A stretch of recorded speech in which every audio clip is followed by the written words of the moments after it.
विघ्नं गुरुवे देव सर्वकारेषु सर्वदा सरस्वती नमस्तुभ्यं वरदे कामरूपिणि विद्यारम्भं करिष्यामि सिद्धिर्भवतु मे सदा गुरवे सर्वलोकानां विशते सर्वविद्यानां विशते सर्वलोकानां दक्षिणामूर्तये नमः।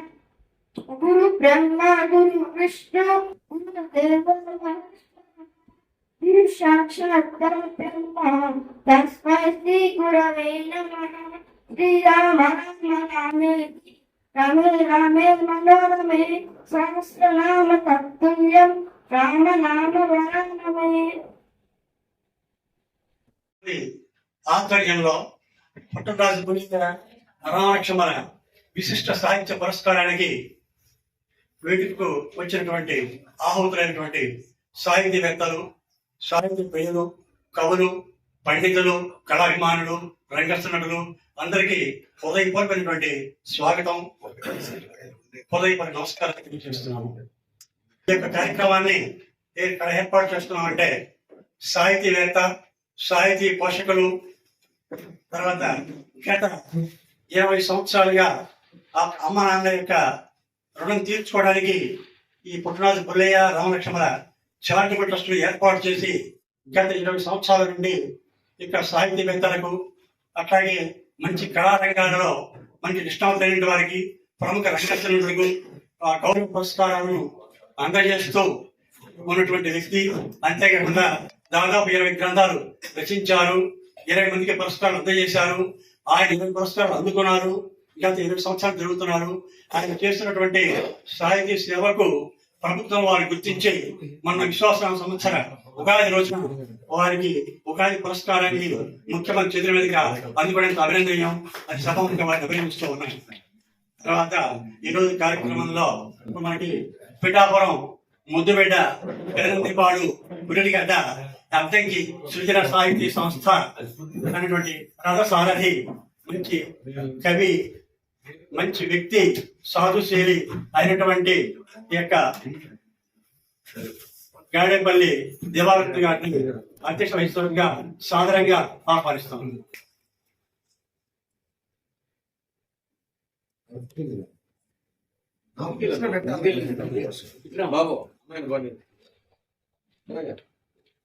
తర్వాత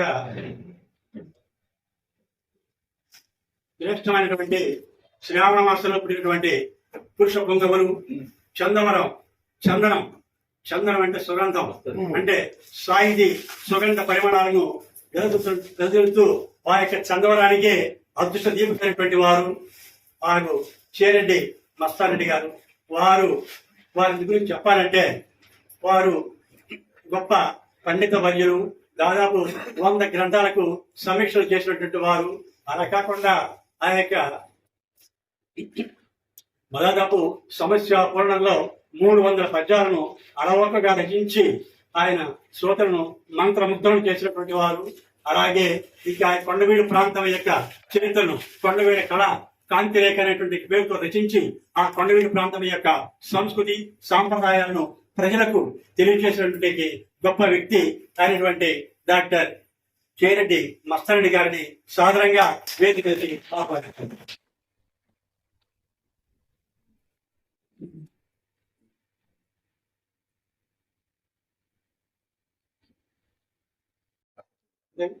ఈ యొక్క సభా కార్యక్రమాలను నిర్వహించడానికి సభాపతి గారికి పూర్తి అధికారం ఇస్తూ ముఖ్యంగా 4 రకాల పురస్కారాలు ఇవ్వడం జరిగింది. 1 విఖ్యాత సాహిత్య పురస్కారము, 2 విస్తృత సాహిత్య పురస్కారము, 3 విస్తృత అవధాన పురస్కారము, 4 విశిష్ట సాహిత్య పురస్కారం. ఇట్లా 4 రకాల పురస్కారాలు ఇస్తున్నారు. మరి ఈ సంవత్సరం 2021 సంవత్సరంలో మరి విఖ్యాత సాహిత్య పురస్కారము శ్రీ జొన్నవిత్తుల రామలింగేశ్వరరావు గారికి ఇవ్వడం జరిగింది. తర్వాత విస్తృత సాహిత్య పురస్కార గ్రహీతలు వచ్చేటప్పటికి 2023 సంవత్సరంలో శ్రీ వరరేవు తిరువేలు భద్రు గారికి, అట్లాగే మరలా 2023 సంవత్సరంలో డాక్టర్ నాగభైరవ ఆదినారాయణరావు గారికి, అట్లాగే 2023 సంవత్సరంలోనే డాక్టర్ రేవూరి అనంత పద్మనాభరావు గారికి, నెక్స్ట్ 2024 సంవత్సరంలో డాక్టర్ జీబీ పూర్ణచంద్ర గారికి, 2024 సంవత్సరంలోనే డాక్టర్ నాగసూరి వేణుగోపాలరావు గారికి ఇవ్వటం జరిగింది. తర్వాత మూడవది వచ్చేటప్పటికి విస్తృత అవధాన పురస్కార గ్రహీతలు. మనకు మన అద్దంకి పట్టణంలోనే ఉన్నటువంటి శతావధాని శ్రీమాన్ నారాయణం బాలసుబ్రహ్మణ్యం గారికి మరి విస్తృత అవధాన పురస్కారం ఇవ్వడం జరిగింది. నెక్స్ట్ విశేష సాహిత్య పురస్కార గ్రహీతలు వచ్చేటప్పటికి 2024 సంవత్సరంలో డాక్టర్ యు దేవపాలన్ గారికి, అట్లాగే 24 సంవత్సరంలోనే డాక్టర్ కాసుల నాగపట్నం గారికి, 2025 ఈ సంవత్సరం మరి శ్రీ చదలవాడ లక్ష్మీ నరసింహరావు గారికి, ఈ రోజు వచ్చేటప్పటికి ప్రస్తుతం మరి డాక్టర్ చేరెడ్డి మస్తానరెడ్డి గారికి ఇవ్వబోతున్నారు. ఈ పుట్టమరాజు పుల్లయ్య రామలక్ష్మణ చారిటబుల్ ట్రస్ట్ తరఫున కళా పురస్కారాలు కూడా ఇవ్వడం జరిగింది. ఒకటి జీవన సాఫల్య పురస్కార గ్రహీతలు పద్మశ్రీ కోట సచ్చిదానంద శాస్త్రి గారికి 2023 సంవత్సరంలో ఇవ్వడం జరిగింది. అట్లాగే 2024 సంవత్సరం వచ్చేటప్పటికి శ్రీ తనికెళ్ళ భరణి గారికి ఇవ్వడం జరిగింది. నెక్స్ట్ విఖ్యాత కళా పురస్కార గ్రహీతలు ఒకటి నెక్స్ట్ డాక్టర్ రాజా వెంకట సుబ్రహ్మణ్యం గారికి 2023 సంవత్సరంలో ఇవ్వడం జరిగింది. నెక్స్ట్ విశిష్ట కళా పురస్కార గ్రహీతలు వచ్చేటప్పటికి ఒకటి శ్రీ వారణాసి రఘురామ శర్మ గారికి 2022 సంవత్సరంలో ఇవ్వడం జరిగింది. 2023 సంవత్సరంలో వచ్చేటప్పటికి శ్రీ స్వర్ణ సుబ్బారావు గారికి ఇవ్వడం జరిగింది. 2024 సంవత్సరంలో శ్రీ మిద్దెబోయిన ఆంజనేయరాజు గారికి, 2025 ఈ సంవత్సరం శ్రీ అద్దంకి నాగేశ్వరరావు గారికి ఇవ్వటం జరిగింది. వచింతు వేములవాడ భీమన భంగి ఉద్దండలీలనొక్కొక్క మాట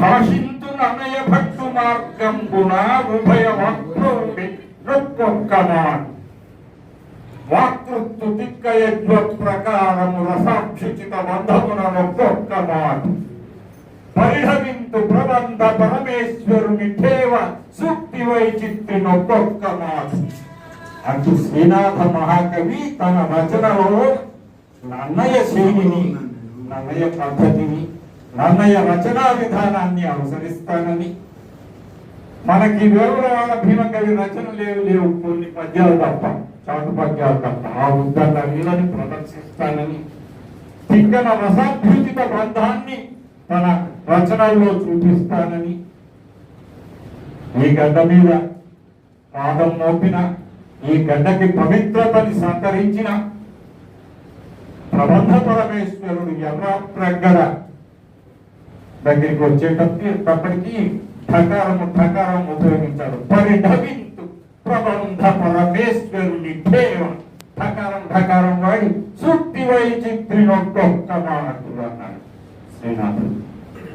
ఈ శైలినంతా వాళ్ళలో ఉన్న వాళ్ళ హృదయాన్ని పట్టుకొని మనకు ఒక దారి చూపెట్టి ఆంధ్ర మహాభారతంలో శైలిని గురించి చదవాలి అంటే ఆ గ్రంథం దగ్గరికి పోవచ్చు. అలాంటి మహానుభావుడు, మహావ్యక్తి, మహాకవి, పండితులు ఈరోజు ఇక్కడికి రావడం అంటే, మా కుటుంబ గృహం అంటే మా ఇల్లే, ఇక్కడికి వచ్చారంటే నాకు చాలా ఆనందం.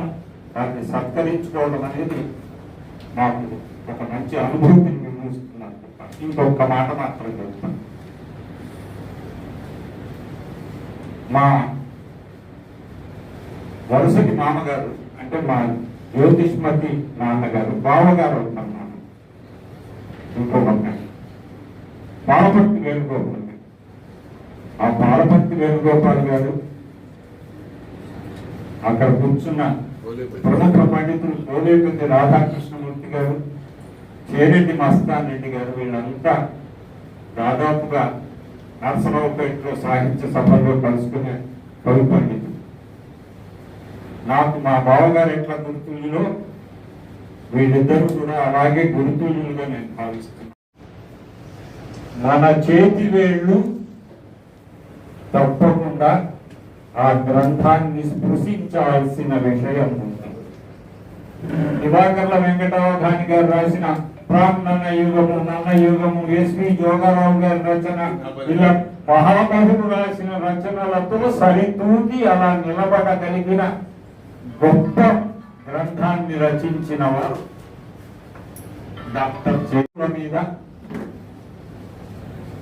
మంచి భాష్యంతో పాటు పద్యాలలో ఒక రచన చేశారు.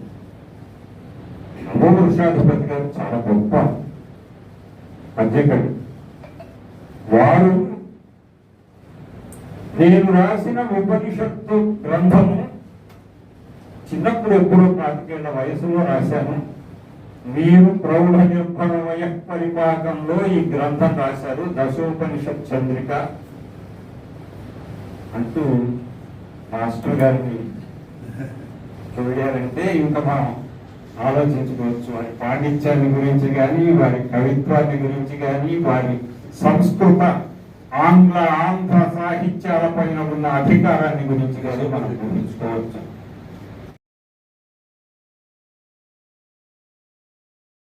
శిష్య గౌరవుని ఈ సాహిత్య గౌరవం పెట్టాడు. సున్నిత హృదయుడు, మాదరసం లాంటి వాడు. ఒక చోట నిలబడ్డది ఆశీస్సులు పుట్టాం. తండ్రి గారి తల్లి గారి పేరున సంస్థను స్థాపించి విశాలమైన హృదయంతో, ఇది ఇరువుగైనా కూడా ఆయన హృదయం విశాలమైంది. నెల ఎన్ని పురస్కారాలు? 23 నుంచి దాదాపు 20 పురస్కారాలు 2 నెలల్లో. ఎక్కడికి వస్తాను డబ్బులు ఏమో శివపాకర కరగని కానీ హృదయం అది. ఇది పోతే ఇక ఇంద్రధనుష్ఠ లేదు.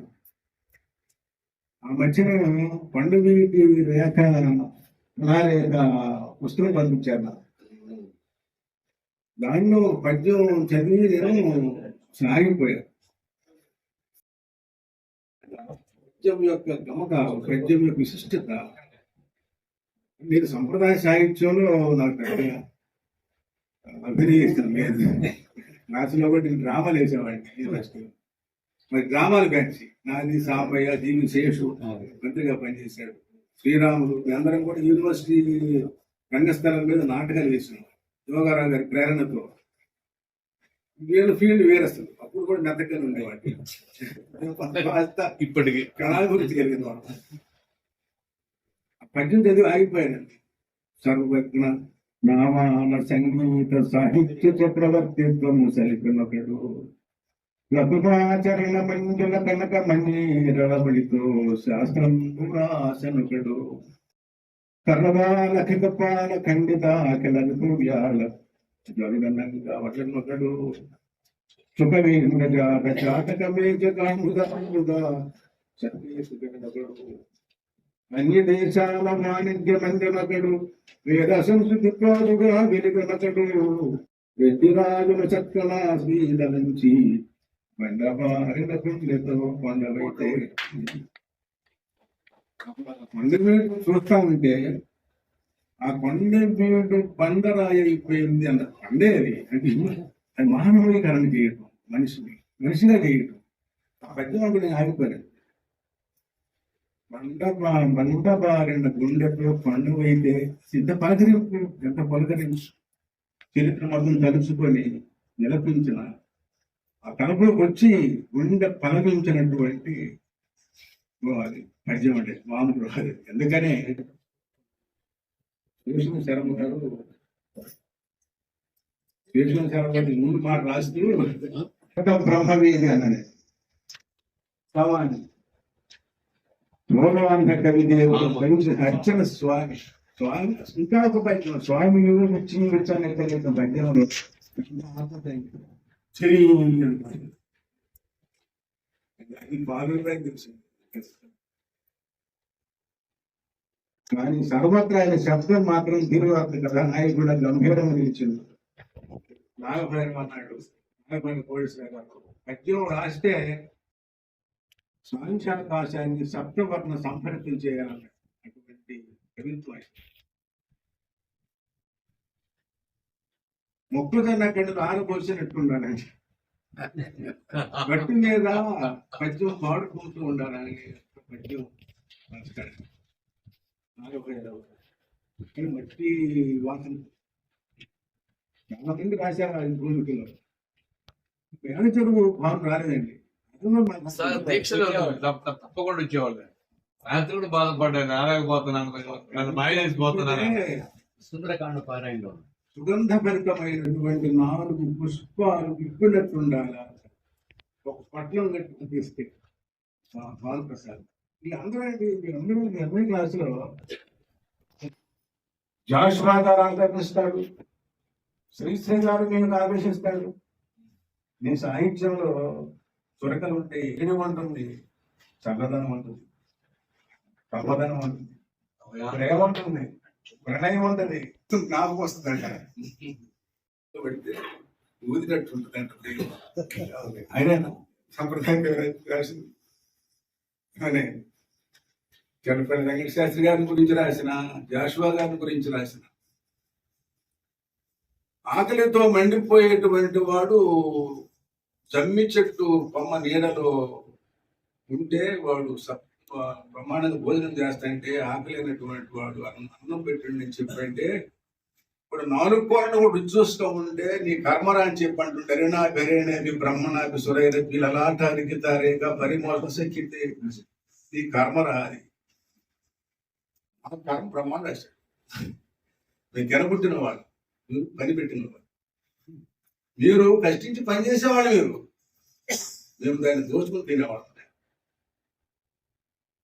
కాబట్టి నీ కర్మ చెప్పి అన్నాడంట. అప్పుడు వాడి కోపం వచ్చి దగ్గరకు వచ్చి ఒక నెట్టు నెట్టేసి పళ్ళు లాగుకొని పోయాడు.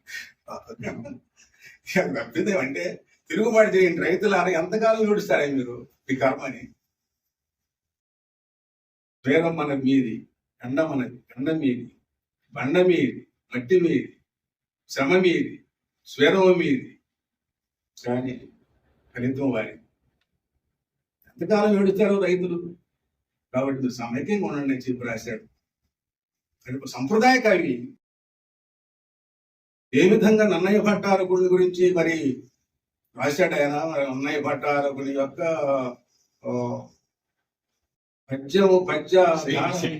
శైలి అదంతా కూడా మరి ప్రబంధ శైలి. ఎటజని కాంచిన ప్రొఫెసరుడు అంబారచు విచరస్తారని జరి ప్రబంధం అని చెప్పి అంటారు. అతి చదువుకుంటా ఉన్నారు. రాజకలేక పోషణ రాజా మనం డెంగే రాజు తెలుగు చేశాను శివుడు అబాధిత పుడింది అని రాసినటువంటి మస్తారెడ్డి గారు వియత్నాం గురించి రాశాడు. వియత్నాం కార్మికుల యొక్క, కర్షకుల యొక్క రక్తంలో తడిసినటువంటి ఎర్ర జెండా, హోచిమన్ విప్లవ పతాక ఆ వియత్నాం గురించి రాశాడు. అంటే జుట్టు ఏ గొప్పని పెట్టింది అంటారండి. సరుకు ఉండాలి కానీ ఇదేం రాస్తాయండి కవి. అదే లేనమ్మ గుండమ్మ ఏం పెట్టింది, గుండమ్మ పెట్టింది. కాబట్టి మీరు సరుకు ఉంది కాబట్టి, ఆ చేవ ఉంది కాబట్టి, ఆ బ్రతిక ఉంది కాబట్టి, ఉత్పత్తి ఉంది కాబట్టి, విద్య అభ్యాసం ఉంది కాబట్టి, ఆ హేతువులన్నింటినీ కూడా హృదయాలు పెట్టుకొని ఏమైనా రాశారు. ఏం రాసినా పండించారు. చూస్తా ఉంటే ఇది ఏం తీసి ఏమి తీసేయాలి అర్థం కాక నేను గజిబిజి పడతా ఉంటాను. దేవుడు రంగులు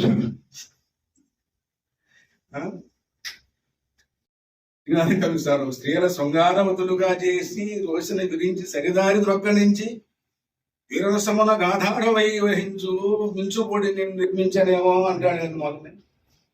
అది నాయకుల నాగం. రుద్రస్తమానం కూడా విరించి బ్రహ్మదేవుడు శృంగారవతులను, అందమైనటువంటి వాళ్ళని, సుందరాంగులను తయారు చేసినట్టు విసుకుంటి సృష్టించుకోవడం. ముంజేది పైన మీసం ఒలిపించుకున్నాను గురించి రాయాలి. ఇంకా మగవాళ్ళు ఎవరో అని చెప్పి మీసం వెలిసినటువంటి నాయకులు నాగబుద్ధి రాద్దామని చెప్పి అనుకొని బ్రహ్మదేవుడు తలపు పడేసి పెట్టుగా రాసి పడేశాడు. నాకు పుట్టిన నాగం ఆ భావన అలానే గొడవ జాషువా గారి దగ్గర మనం వెళ్ళాం.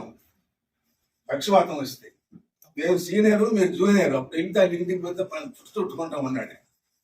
మేము ముందుకు వెళ్ళాం, జాషువా గారి ఇంటి ముందుకు వెళ్ళాం. అంటే జాషువా గారు అంటే ఎంత సమైక్యవాది అంటే నిజంగా నేను ఆదరించినటువంటి వాడు బ్రాహ్మణోత్వం. ఇల్లు లేకపోతే ఇల్లు పెట్టినటువంటిది ఆయన ఏకదా 27 నక్షత్రమాలు రాశాయి ఆయన గురించి జాషువా గారు. వీళ్ళు అందరూ కూడా ఊరకు చెప్పే మాట తప్ప దళితులకు ఇస్తూ వచ్చి ఉండొచ్చు అభ్యుదయం.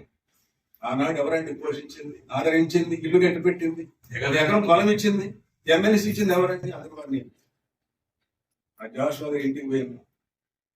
పోతే మనసు అయింది జాషువా. సరే పద్మ పోషణ రాజమహల్ వీరరమసి రాసినటువంటి ఈయన కళ్ళము నీళ్ళు వచ్చినాయి. దండం పెట్టి వచ్చాం. మేము ముందుకు పోతుంటే ఆ ముసలి కూర్చోండి, ఎవరే మా ఇంటికి వచ్చిందంటే నువ్వు నల్లంగా ఉన్నావని చెప్పని ఎవరు అనుకున్నారు అంది. అవునే జాషువా అని నేను నల్లంగా ఉంటాను.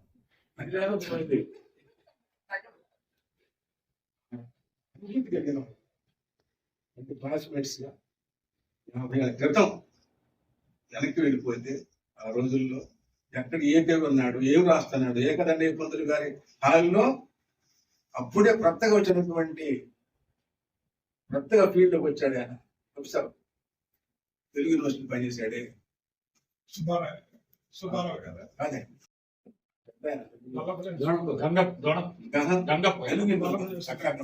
సెంట్రల్ యూనివర్సిటీ హైదరాబాద్ లో రామన్ కదా ఆయన పేద రామరామన్ అప్పుడే వచ్చాడు. అప్పుడే ఫ్యాంట్ విప్పేసి పంచగట్టుకు వచ్చాడు పేద రామరామన్ గారు. తర్వాత మనకంటే 5 ఏళ్ళు పెద్దోడే. అక్కడికి వెళ్ళాం. అంటే మేము ఎక్కడ ఇది కవిత్వం, ఎక్కడ సాహిత్యం, ఎక్కడ నాటకాలు ఎక్కడ ఉన్నాయో అక్కడికి వెళ్ళేవాళ్ళం. ఆ యొక్క వాసన మాకు ఇంకా ఉంది మనసులో. అందుకని పోలేపతి గారు చూడండి మనసు పులకరించింది. రావై పక్కన కూర్చోమన్నాడు, ఆ క్లాసులో కూర్చోమన్నాను. అలానే విమర్శ కూడా ఉంది. స్వాతంత్రం రాకముందు ఇంగ్లీష్ వాడు దోచుకున్నాడు, వాడు దాచుకున్నాడు, వాళ్ళ మీద పోయారు, మన సంపద అంతా అని చెప్పి అన్నారే. మీరు దోచుకోవట్లా ఇప్పుడు నాయకులారా, గుండెల మీద చేసుకుని చూడండి అయ్యా, దోచుకోవట్లే మీకు, దాచుకోవట్లా. వాడే నల్లవాడు అంటే మాకు దీని అన్న దొరదని రాసి పడేది క్యారెడీ రాశాడు. కాబట్టి దాని గురించి కూడా మునుపు తెల్లవాని ఇనుప పాదాల మధ్యన మేము నేడు లెగిపోవచ్చుంటే నల్లవాడి కాళ్ళము కనుబడి నా టైం అయిపోయింది కదా. తర్వాత నా ప్రేయసి ప్రియుల మధ్యలో ఎవరో ఆటంకం చేస్తున్నారు. కర్కశుడు ఎవడో మహేష్ సుబ్బారావు గారు మాతృదేవత మాతృ స్మరణలో రాస్తాడే. మన ఇద్దరి మధ్యలో ఎవడో ఒక రక్షలు ఉండేవాడో మన మధ్య ఇచ్చినటువంటిది వెనకేశాడు అని చెప్పి అన్నట్లే మీ ప్రేయసి మధ్యలో ఎవరు యజ్ఞాత్ వ్యక్తులు ఉన్నాడే.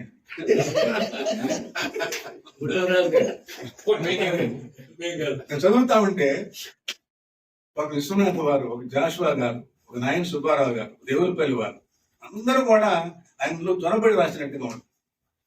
గుడి గంటల్లో నీకు కొండ మీద కూర్చొని ఉండవు, వస్తువులు నుండి నీకు తెచ్చారయ్యా, ప్రసాదం తినవయ్యా అని చెప్పేసి అన్నట్టు ఈయన ఎప్పుడు రాశాడు. గుడిలో నీది ఎవరా, మమ్మల్ని కావరా, మమ్మల్ని రక్షించరా స్వామి అని చెప్పి దేవుడు ఆయన భయం లేకుండా నిలబెట్టి ప్రశ్నించిన ధిక్కారి.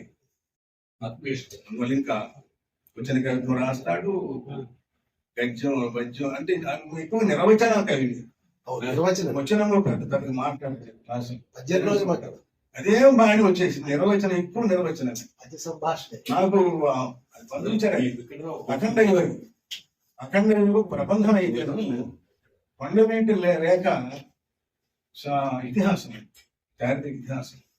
50 ఏళ్ల క్రితం 40 గారు విజ్ఞప్తి చేశాడు.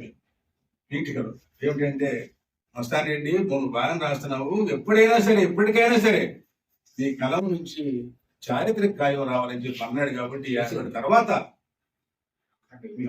ఇది వచ్చేసింది, కొండవీటి కళారేఖ వచ్చింది. కాబట్టి దేవుని ప్రశ్నించారు, ప్రేమించారు, విఫలమయ్యారు, రైతులను రక్షించారు, వేతనాలను హర్షించారు, సంప్రదాయం పోషించారు, సత్కవుల్ని ప్రార్థించారు. మా ఇక్కడికి వచ్చారు, మా యొక్క చిరు సన్మానాన్ని స్వీకరించడం కోసం వచ్చారు. పెద్ద మనసుతో నేను హృదయపూర్వకంగా అభినందన తెలియపరుస్తూ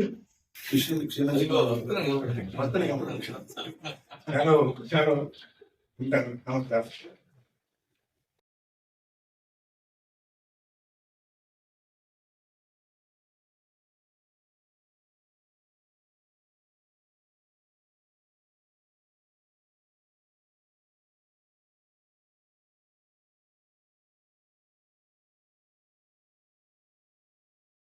తెలుగుదేనా లేక ఆంగ్లం యొక్క స్టైల్కి సమాన పదంగా మనం సృష్టించుకున్నామా, లేక స్టైల్నే శైలి అంటున్నామా అన్న దగ్గర మొదలవుతుంది. అది టైటిల్. ఇక విషయం అన్నావా, భారత పదేసి నన్నయ్య ఒకటిదా తిక్కనదా ఎవరిదా అంటే కొంతవరకు లేదు. భారత పదేశాలు అంటే కవిత్ర మొత్తం భారతం. అసలు భారత సముద్రం చదవడం అంటే సరిగ్గా నీద యథార్థులకైన విషయమే అంటారు పెద్దలు. అది బ్రహ్మదేవుడు కూడా సాధ్యం కానటువంటి పద్య కావ్యం కవిత్రయ భారతం. దానిలో మన అంశం పద్యశైలి. అంటే ముందు పద్యం అర్థం కావాలి. సాధారణంగా ఒక విషయం ఉందండి, భారతం చదవడం కష్టం, భాగవతం అర్థం కావడం కష్టం.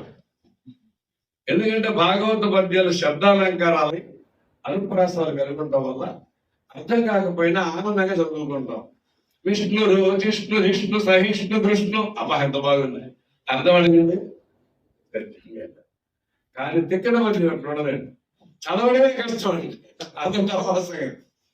అయితే అటువంటి కష్టమైనటువంటి కవిత్రయ భారతం అంశమా, దానిలో పద్య శైలిని గురించి సిద్ధాంత వ్యాసమా, ఇది జరిగేనా అన్న భయం ఎవరికైనా కలిగి తీరాలి. అట్లాంటి దాన్ని తీసుకొని సాధారణంగా పిహెచ్డి సిద్ధాంత వ్యాసం అంటే 3 సంవత్సరాల కాల పరిమితిలో పూర్తి చేస్తూ ఉంటారు ఆ విద్వాంసులు, విద్యార్థులు. వాళ్ళ గురువులు వాళ్ళకి తరబేది ఇస్తారు. మాస్టర్ గారు కూడా అట్లనే 3 ఏళ్ల కాల పరిమితి ఇచ్చారు.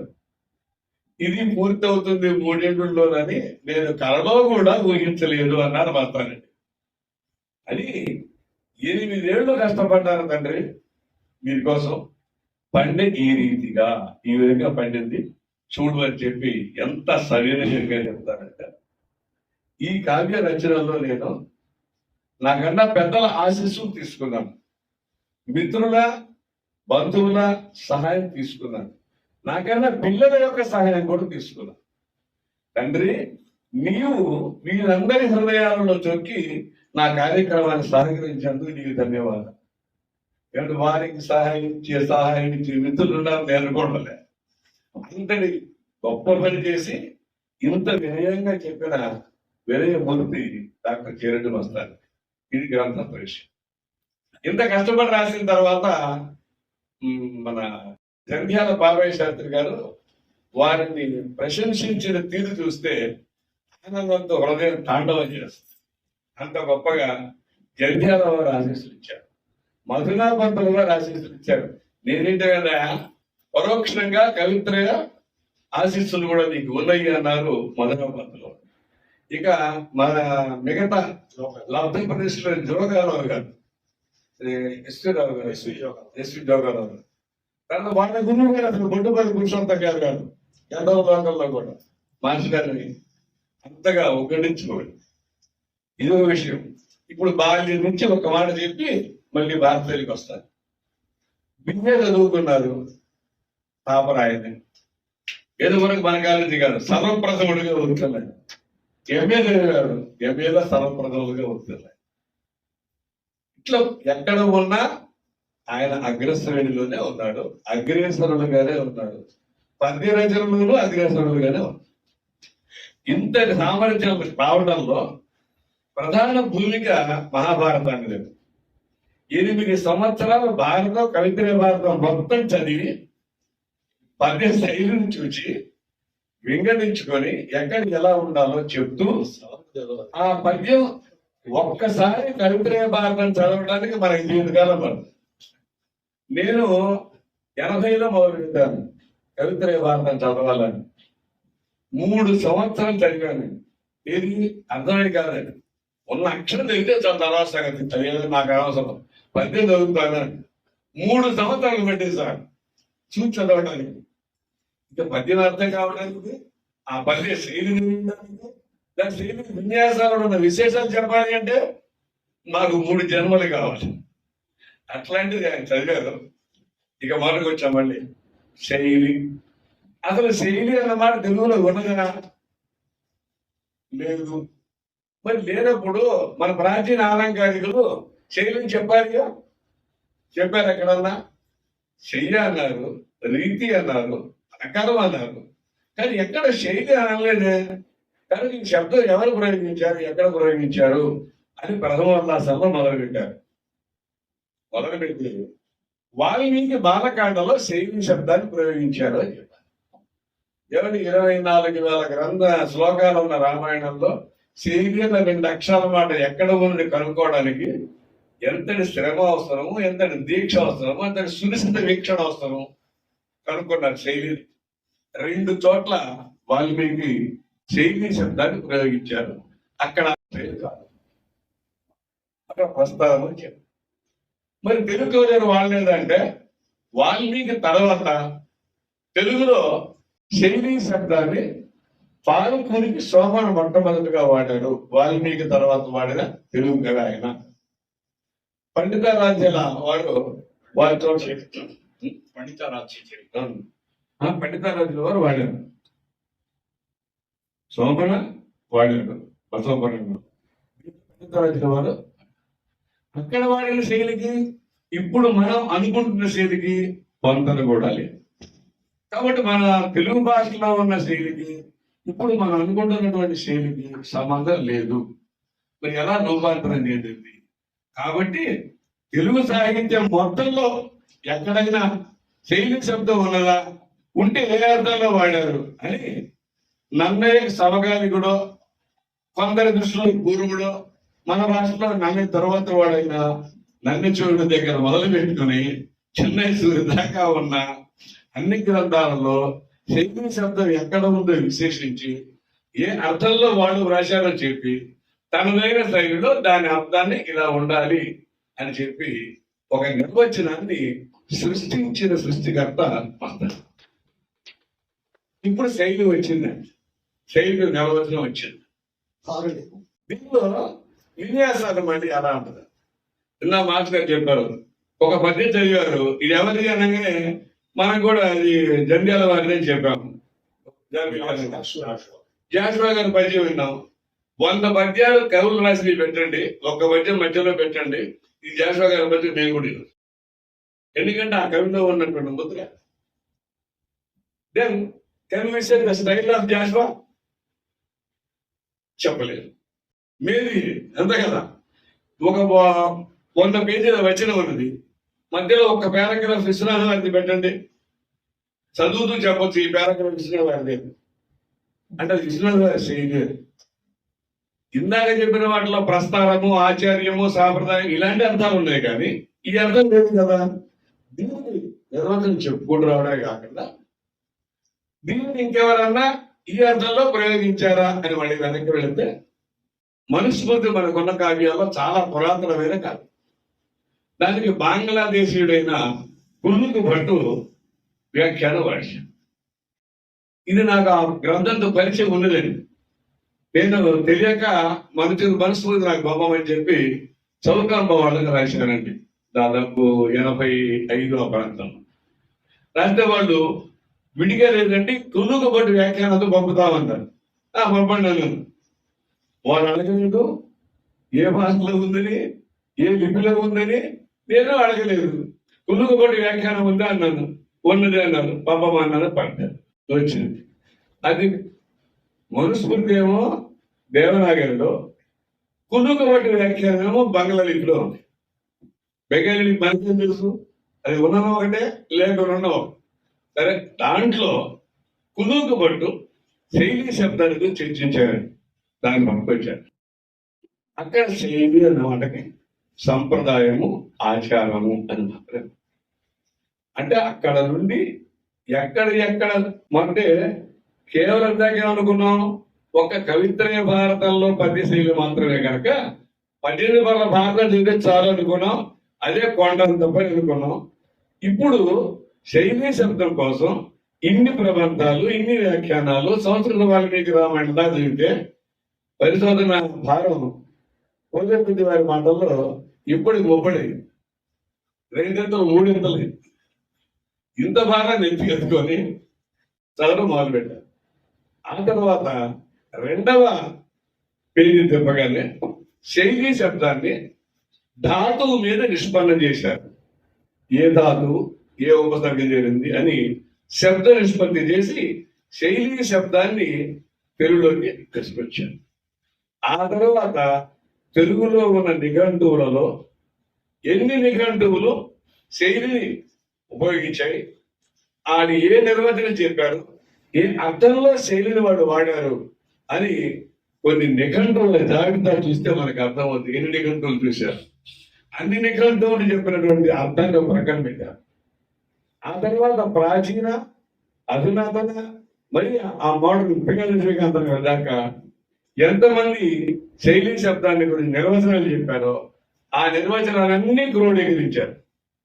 ఇప్పుడు శబ్ద గతమైనటువంటి అర్థము భావగతంగా పండితులకు అభిప్రాయాలు తెలిసి క్రోడీకరించి 1.7 యూనిట్స్ అంటే ప్రథమోల్లాసంలో 7 విభాగాలు చేసుకొని 7 విభాగాలలో శైలి శబ్దాన్ని నిర్వచన అర్థ కరెక్ట్ సమన్వయంతో ఒక చక్కటి నిర్వచనం చెప్పి, ఏం లేదా మన మనసులో ఒక భావం వచ్చింది, ఆ భావాన్ని మీకు వ్యక్తం చేయడానికి నాకు ఏ శబ్దం అవసరం అవుతుందో, ఏ శబ్దం అనుకూలంగా ఉంటుందో ఆ శబ్ద గమనమే శైలి అని నిర్ధారణ చేశారు. నేను పెడితే ఇక మొత్తం జరిగిన వాళ్ళ పరిస్థితి, దాని దిశల పరిస్థితి ఎంతో మీకు అర్థమై ఉంటుంది. చివరిగా ఇంత సృష్టించిన ఆ మేధస్సును మనం అలా శైలిలో కూడా క్రియాపదంతో మొదలుపెట్టారు కూడా పద్యానికి. మనకు తెలిసిన విషయం కదా చెప్తారు. ఏమంటే శైలి అన్నాడు కదా, బాలుడికి ఇంత పదరదనం ఎక్కువ అని నన్నయ్య గారు పద్యం చెప్పారు. ఎక్కడ ఒక తత్వ పదం లేదు, దేశ పదాలు పాల్చగా చెప్పారు. ఆ పద్యం ఉదాహరించి నన్నయ్య గారు పద్యం రాస్తే అన్నావా? అవును, దుర్వారోగ్యమపాకల మొదలుపెట్టి దీర్ఘ సమాధానం చెప్పిన పోతను పిలిపేశాడు సంస్కృత సమాధానం తెచ్చిన. అంటే మాత్రాన తిక్కన గారిది తత్సవ శైలి అంటావా? ఉన్నాయి కదా, ఇద్దరికి సమానంగా బయటించాడు కదా ఎవరు చదువు, మరి ఆయన శైలి ఏం చెప్పాలి అంటే శైలి అనేది ఎక్కడో ఒక పద్య ఆధారంగా నిర్ణయించరాదు. మొత్తం మీద వారి యొక్క ఆత్మ ఎక్కడ మనకి ప్రస్ఫుటంగా కనపడుతున్నది, ఏ విధంగా కనపడుతుంది గమనిస్తే అది వారి శైలి అని చెప్పవచ్చు అని నిర్ధారణ చేస్తూ కేవలం పద్య భారత శైలి అనే పేరుతోటి భారతమే కాకుండా ఆంగ్ల గ్రంథాలే కాకుండా ఆంగ్ల శాస్త్ర గ్రంథాలే కాకుండా సంస్కృత ఆంగ్ల నిఘంటువులను కూడా పరిశీలించి నిగ్గుదేల్చి శైలిని గురించిన సమగ్రమైన శాస్త్ర గ్రంథాన్ని మనకిచ్చిన మత్తారెడ్డి గారికి నమస్కారం తెలియజేస్తూ ఈ అవకాశం నాకు ఇచ్చిన మీ అందరికీ కూడా సెలవు తీసుకుంటున్నాను. నాకు 4 నిమిషాలు ఉంది. కేవలం మీకు టైటిల్స్ మాత్రమే చెప్పాను, ఒక్క ఉదాహరణ కూడా చెప్పలేదు. ఇప్పుడు ఒక్కొక్క దానికి ఒక్కొక్క ఉదాహరణ చెప్తే సాయంత్రం అయినా ఇక్కడ నా అదృష్టాన్ని కూడా చెప్పుకోవాలి. ఇప్పటిదాకా స్వామి సార్ అఖండ యోగి రాశారు, నా ఎదురు కీర్తించారు. ఇది ఆ అఖండ యోగి. ఇప్పుడు అక్కడ పుస్తకాలు ఉన్నాయి, ఎవరైనా కావాల్సిన వాళ్ళు తీసుకోండి. ఇవి చెప్పడానికి ఒకటి. కొండవీటి కళాలేఖ రాశారు, అద్భుతమైన కళ. దశోపనిషత్తు రాశారు. దశోపనిషత్తు రాసినప్పుడు ఒక చిన్న 2 minutes ఒక ఇద్దరు ఏమి చెప్తారు. మా ముస్తారెడ్డి గారు, మేనేజర్ భానుప్రసాద్ గారు మార్నింగ్ వర్క్ వెళ్ళారు. వస్తూ వస్తూ మా ఇంట్లో బాగున్నాను అంటారు. ఇప్పుడన్నా కనపడుతుంది, ఇప్పుడు అంటారు రావడం లేదు. అప్పుడు వచ్చారు. ఒకరోజు సార్ వచ్చారు. ఈ తెలిసారు కదా, ఇద్దరు బాగా నమస్కారం పెట్టాను. కాఫీ దగ్గర కూర్చుని మాట్లాడుకోవద్దు ముందు మాట్లాడారు. మా పుస్తకాలను మీరు రాస్తే ఆశిస్తులండి, మీ పుస్తకాలను ఎలా రాస్తాను సార్ మాట్లాడు. నేను కూడా అమ్మయ్య అంత బతిగా చదివే పని లేదు లేదు సందర్భంలో తిరిగి కిందకు వచ్చారు. ఇంకొక కమిటీ తిరిగి ఎవరిని అడగాలో తెలియని వాడిని అన్నమాట. నేను ఎవరిని అడగాలో తెలియని వాడిని వెంటనే తీసుకొని నమస్కారం పెట్టి ఒక వారం పెట్టేస్తుంది అని రాసి ఇచ్చాను.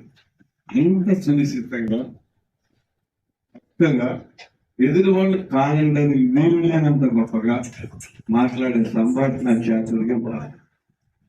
దశోపనిషత్ చంద్రికలో వీటిని రాస్తూ నేను ఒక పద్యాన్ని కోట్ చేశాను. ఓంకారం తెలిసిన వాళ్ళకి సర్వమవశ్యం. 3వ గారు సార్ చెప్పారు. వారు కూడా ఓంకారం విధి తెలిసిన అని మళ్ళీ చెప్పారు. ఓంకారం తెలిస్తే సర్వమో తెలుస్తుంది, వాళ్ళకి తెలియదు లేదు అని.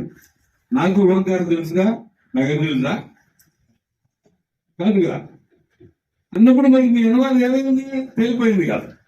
కనపర్తి మార్కండేశ్వర గారు కూడా ఓంకారం విధి తెలిసిందని అన్నారు. మస్తారెడ్డి గారు ఓంకారం తెలిసిన అనలేదు, ఓంకారం విధి స్వాయత్తం పోయిన వారికి అన్నారు. ఇది అన్నవారు. ఓంకారం తెలియడం కాదు, అది స్వాయత్తం కావాలి, సహజంగా రావాలి, వాడికి మాత్రం అన్ని తెలుస్తాయి అన్నారు. ఇది గొప్ప పాయింట్ పెట్టాను నేను, ఎవరు పట్టలేదు, సంతోషంగా రాశాను.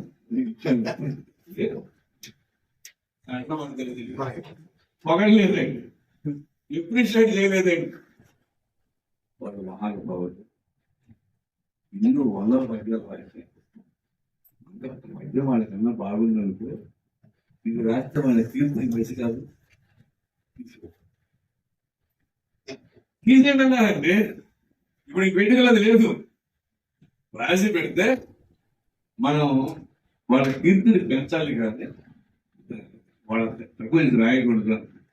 ఇది వారి వ్యక్తిత్వానికి ఒక ఇందాక సంబంధించాలి చెప్పాను, వ్యక్తిత్వాన్ని చెప్పాను. అందుకే మన యంత్రాలపేట గురు పెట్టినవారు. నమస్కారం.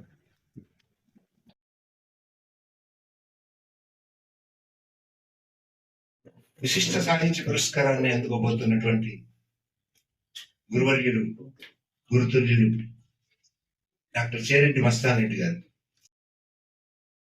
వారి కవిత విరాట్ స్వరూపాన్ని ఇప్పటి వరకు కూడా పెద్దలందరూ వివరించారు. నరసరావుపేటలో నా స్వానుభవం ఏంటంటే, దాదాపుగా 20కి పైగా అవధానాలు చేశాను.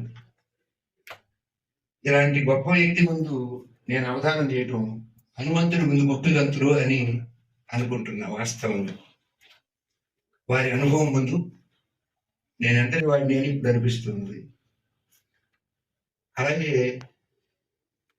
చాలా ఆత్మీయంగా ఉంటారండి నర్సరావుపేట వాళ్ళందరూ కూడా. మస్తానరెడ్డి గారు, భానుప్రసాద్ గారు, మరొక మహానుభావుడు పోలేపెద్ది గారు, వీరందరూ కూడా అభినందన ఆశీర్వచనాన్ని నాకు అందించారు అని నేను ఎల్లవేళలా భావిస్తాను. ఈ రోజున చేరెడ్డి మస్తానరెడ్డి గారు లాంటి గొప్ప వ్యక్తికి పురస్కారాన్ని అందిస్తున్నటువంటి మిత్రులు పుట్టరాజు శ్రీరామచంద్రమూర్తి గారు కూడా ఈ సందర్భంగా అభినందనని తెలియజేస్తూ, కొండవీటి కళారేఖ అనేటువంటి వారి చారిత్రక పద్యకావ్యం మీద నేను 2 మాటలు మీ ముందు వస్తాను.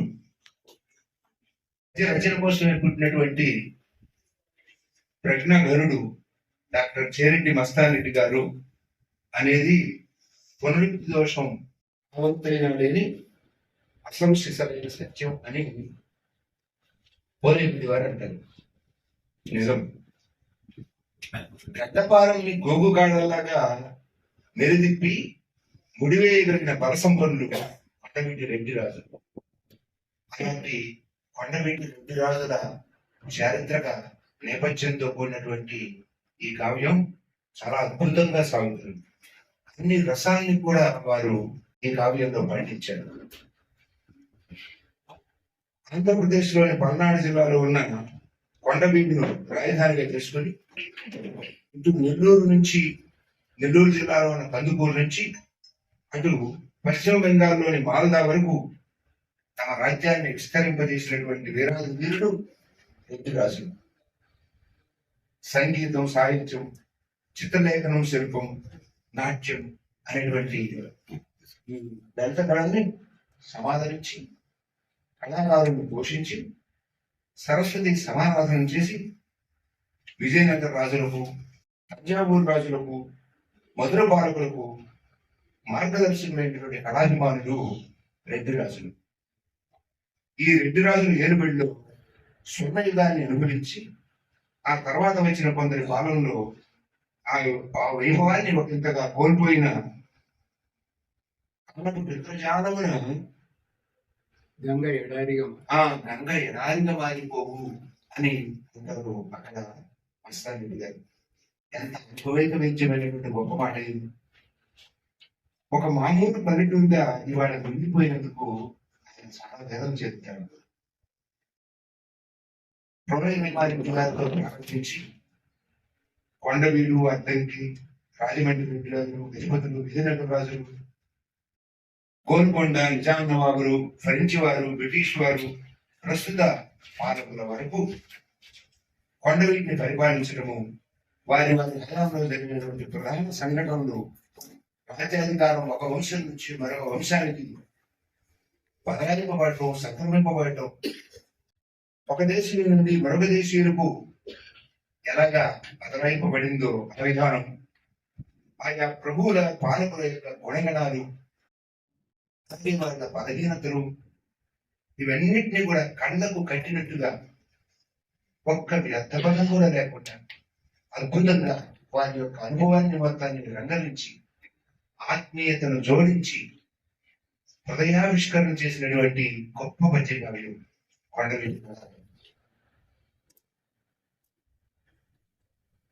ఒకనాడు ఇందాక చెప్పారు దేవపాలి గారు, ఆయన కోటేశ్వరరావు గారు, నువ్వు ఒక చారిత్రక పద్యకావ్యం రాయాలయ్యా అని మస్తానరెడ్డి గారిని ఆశీర్వదించారు అని అన్నారు.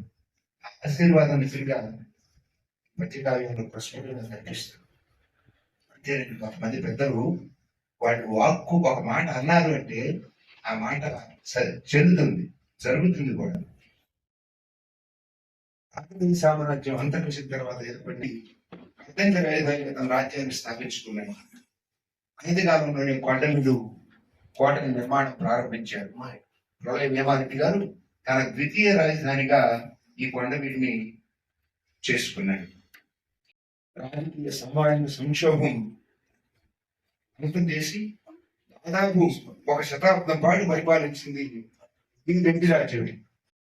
సంస్కృతి సౌరభాగ్య దిగంతాల వరకు విరజమింది కూడా ఈ కొండవీటి రెడ్డి రాజ్యమే. తీరాంధ్ర ప్రజలను దుష్టుల దండయాత్రల నుంచి కాపాడి ప్రజల మన్ననలను పొందినటువంటిది కూడా రెడ్డి రాజ్యమే. ఎర్రన శ్రీనాథుడు, ఎర్రపూచి బాల సరస్వతి, వెన్నెల కంటి మొదలైనటువంటి ఎందరో గొప్ప గొప్ప మహాత్ములైనటువంటి కవులందరినీ కూడా పోషించింది కూడా వేరే ఈ రెడ్డి రాజులే. ఈ రాజుల ఆశ్రయం పొందినటువంటి వారే వారందరూ. ఎర్రన ప్రళయ వేమారెడ్డి గారి ఆస్థాన కవి. ఇందులో అద్భుతమైనటువంటి కవిత్వం ఉంది. రాజశక్తము అని చివరిలో రాస్తారు. ఈ కావ్యం అంతా ఇందులో చిట్ట చివరిలో రాజశక్రమైన 6 పద్యాలు ఉంటాయి. నిజంగా అవి శబ్ద చిత్రాలండి. ఆ రాజులందరినీ ఆయన దర్శిస్తూ ఉన్నాడు, మనకి దర్శనం చేస్తూ ఉన్నాడు. అది గొప్ప విషయం. మరొక తర్వాత రాజు కొమరగిరి రెడ్డి. 2 నిమిషాలు సార్ అంతే. మీ సిగ్నల్స్ వచ్చేసినాయి నాకు. నేను 2 నిమిషాలు అదే 2 అంటే ఇది 5 కదండి. 5 2 సార్లు అంటే 10 నిమిషాలు అని అర్థం చేసుకోవాలి. ఎడమ చేత నిస్త్రింశపు పిడి రహింప. ఎడమ చేతిలో నిస్త్రింశపు పిడి. నిస్త్రింశం అంటే కత్తి పిడిని ఎడమ చేతిలో పట్టుకున్నాడ. దక్షిణ కరాన శేషంబు తన రుచుండ. కుడి చేతితో కత్తిని అలా పైకి లాగాడు. ఈ వరం ఉంటుంది కదా, వరం ఎడమ చేతితో పట్టుకొని కుడి చేతితో లాగితే కానీ కత్తి బయటికి రాదు. అలాగా అందముల మూల కందమై అవఘళించు అట్టి కొమరగిరి నృపతి అడుగో అడుగో. కొమరగిరి రాజుని ఆయన కొమరగిరి రెడ్డి గారిని చూసినటువంటి విధానం చూడండి ఎంత బాగుంది. కొండవీటి ఏలికయ్యి కొండనెక్కి అంత సంతసము కొండంత ఎంగు భద్రజాతి సంపన్నము పైన వెలుగు పెద్ద కోమటి వేమ పృథ్వీ విగుడలుగో. పెద్ద కోమటి వేమారెడ్డి ఏనుగునెక్కి కొండవీడిలో సంచారం చేస్తూ ఉంటే ఎంత అందంగా ఉందో ఆయన యొక్క సౌందర్యాన్ని అంతటిని కూడా ఈ పద్యంలో చెప్తాడు కవి. ఇక తర్వాత రాజవేమారెడ్డి తోటి ఈ రాజ్యం అంతమవుతుంది. 6 రెడ్డి రాజులు పరిపాలన చేశారు. 1 శతాబ్దం పరిపాలించారు. ఖచ్చితంగా 100 సంవత్సరాలు పరిపాలన చేశారు. ఆ 100 సంవత్సరాల పరిపాలనలో కూడా ఉత్థాన పతనాలన్నీ ఉంటాయి. ఒకడు గొప్పవాడు ఉంటాడు, ఒకడు తక్కువ వాడు ఉంటాడు. ఆ విజయనగర సామ్రాజ్యం కూడా అలాగే కదా కూలిపోయింది చివరికి వచ్చేసరికి. అలాగే రాజవేమారెడ్డి దగ్గరకు వచ్చేసరికి ఈ రాజ్యం కొద్దిగా క్షీణ దశగా వచ్చేసింది. ఆ రాజవేమారెడ్డి గురించి చెప్తున్నాడు. రుక్మరత్న సింహాసన రూఢతగని పాదపీఠాన దక్షిణ పాదముంచి రాజసాతిశయము తేజరిల్లు రాచవేమ భూజాని చిత్రమున అడుగో. రాచవేమ భూజాని రాచవేమారెడ్డిని చెప్తున్నాడు. రుక్మరత్న సింహాసనారూఢతగని బంగారపు సింహాసనం మీద రత్నాలు పొదిగినటువంటి బంగారపు సింహాసనం మీద ఉండి పాదపీఠాన దక్షిణ పాదం నుంచి పాదపీఠం మీద తన కుడికాన్ని పెట్టి ఉన్నాయట. రాజసాతిశయము తేజరుల్లా మేసం మెరివేస్తూ ఉన్నటువంటి గొప్ప తేజ సంపన్నుడైనటువంటి రాజవేమారెడ్డిని చూడండి నేను దర్శిస్తున్నాను అని అంటున్నాడు కవి. ఇది అసాధారణమైనటువంటి కవిత్వము, మామూలు కవిత్వం కాదు. మహాకవి డాక్టర్ చేరెడ్డి మస్తాన్ రెడ్డి గారికి శిరస నమస్కరిస్తూ సెలవు తీసుకుంటున్నాను. మనం అక్కడ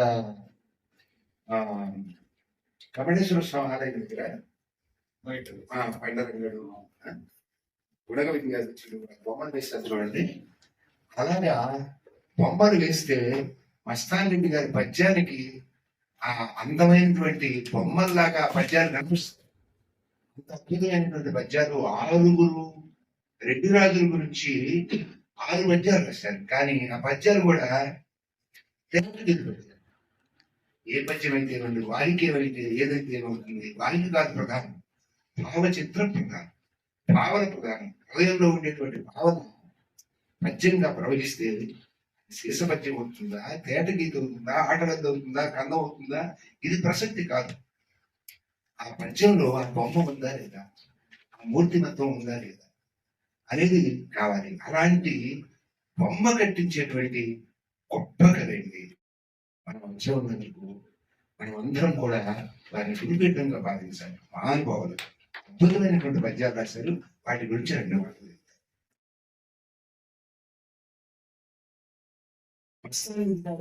ఈ కావ్యంలో బాగా నచ్చినటువంటి 6 పద్యాలు.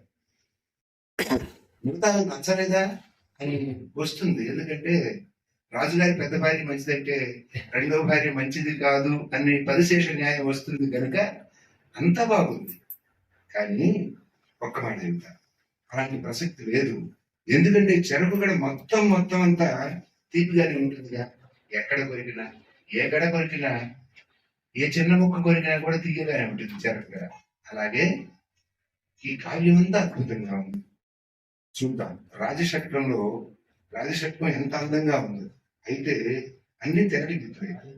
పద్యవాహిక కంటే భావవాహిక ప్రధానం కదా.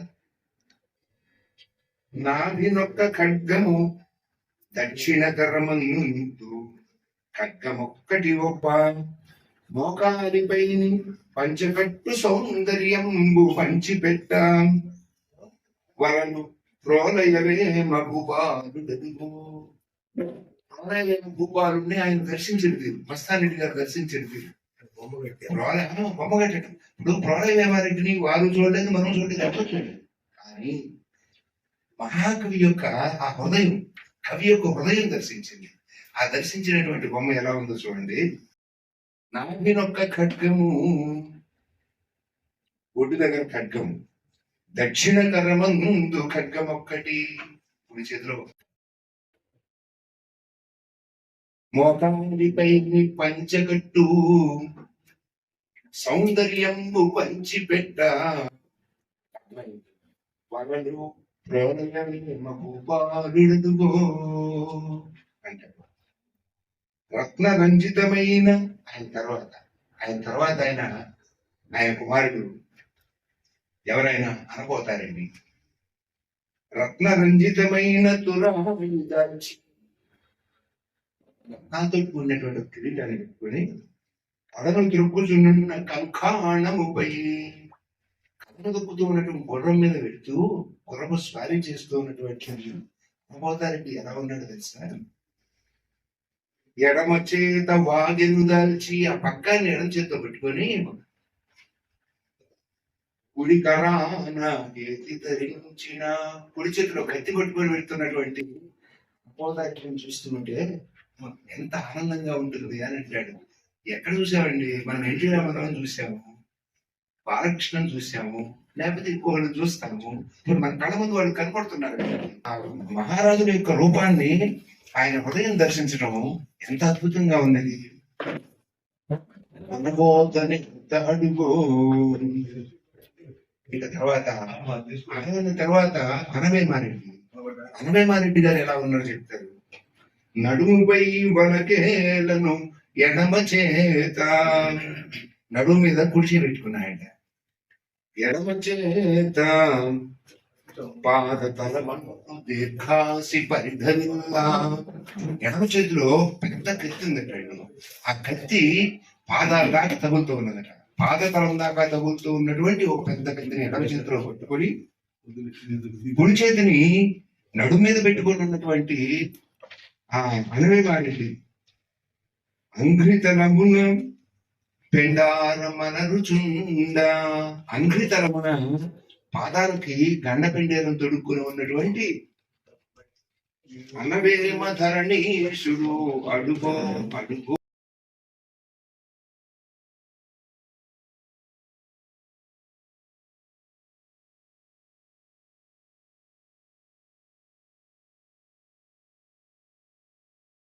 కింద దాదాపు 45 పుస్తకాలు రాశాను నేను.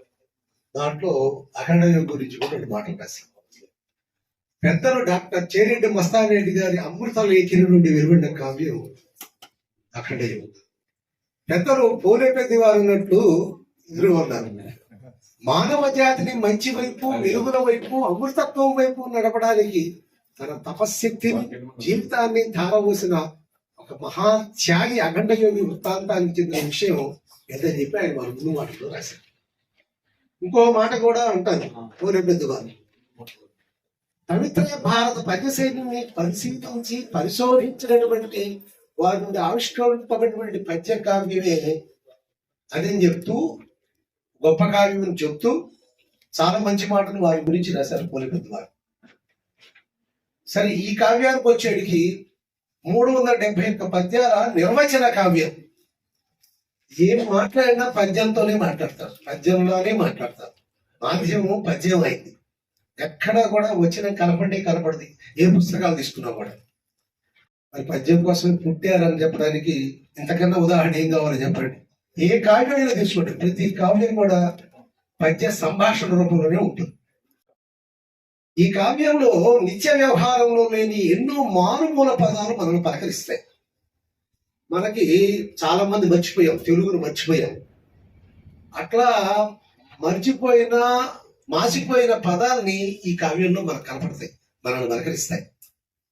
కావ్య పఠనంలో నిఘంటు మనం చదవాలనుకుంటే కావ్యాన్ని నిఘంటు లేకుండా మనం చదవలేని పరిస్థితి. మా పోటీ వాళ్ళకి, పెద్దలకి, పోలూరు వారికి, మరి పూరే పెద్ద వారికి, నారాయణ వారికి, దత్త గారు, ఇట్లా దేవపాల్ గారు ఉండొచ్చు కానీ మా పోటీ వాళ్ళకి నిఘంటు లేకుండా మా ముందుకెళ్ళాం. ఒక్క అడుగు కూడా, ఒక పాదం కూడా ముందుకెళ్ళాం. తర్వాత కాసేపు ఆగుతాం అక్కడ, ఈ పదం ఎందుకు వచ్చిందో, ఎక్కడ ఉపయోగించాడు, ఎలా ఉపయోగించాడు, దీని అర్థం ఏందా అని చెప్పేసి కొంచెంసేపు ఆగిన తర్వాత కొన్ని పదాలు మీ ముందు ఉంచుతాం. వీవధము, కావడి అంటే అందరికి తెలుసు కానీ వీవధము అంటే కావడి. అట్లానే మాసి అంటే మాసి అని మనం మామూలు అనుకుంటాం, కానీ మనిషి అనే భావంలో వారు చెప్పారు. తర్వాత సిత అంటే పంచదార, నేను ఇప్పుడు కూడా విన్న కూడా వినలేదు. అట్లానే సుశ్రీక అంటే శోభ దాని గురించి చెప్పడం. నీర్కావి కొంచెం మెరుపుగా ఉండాలి, నీర్కావి అంటాం. అంటే గుడ్డలు బదులు నీర్కావి గుడ్డలు వేసుకున్నాడు అంటే మూత గుడ్డలు వేసుకున్నాడు అంటే చూసారా, దాన్ని నీర్కావి అంటాం. అట్లాంటి పదాలు. కచ్చడం అంటే కొంచెం విన్నాం, గోంచి పెట్టుకోవడాన్ని, దాన్ని కౌపీనం, దాన్ని కచ్చడం అంట, అది విన్నది. కాహళ, కోడి అనే పదాన్ని కాహళ అనే పదం వాడారు.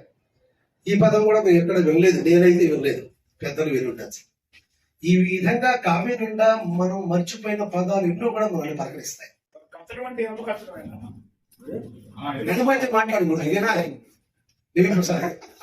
చేతిదిగిన కవితములు రాసిన కవిత్వాన్ని తలపిస్తూ ఈ కావ్యం పద్య కవుల హృదయాలని కట్టిపడేస్తుంది. పద్య కవుల హృదయాన్ని కూడా కట్టిపడేసి మళ్ళా చదవాలనిపించే విధంగా ఉంటుంది. కావ్యానికి కావ్య నాయకుడు అయినటువంటి మహమ్మదీయుడి గురించి, ఒక యోగి పొంగవుడి గురించి, అన్యదేశ పదాలు కూడా దీంట్లో చేరి ఈ కావ్యానికి మరింత శోభనిచ్చాయి. ఎంత సమతాభావం ఉందో ఈ కావ్యం చదివితే తెలుస్తుంది. చేరిటి వారికి ఎంతటి సమతాభావం ఉందో ఈ కావ్యం చదివితే గొప్ప పద్య కావ్యాన్ని ఒక యోగి పొంగవుడి గురించి, ఒక ఋషి పొంగవుడి గురించి రాయటువంటి సామాన్యమైన విషయం కాదు.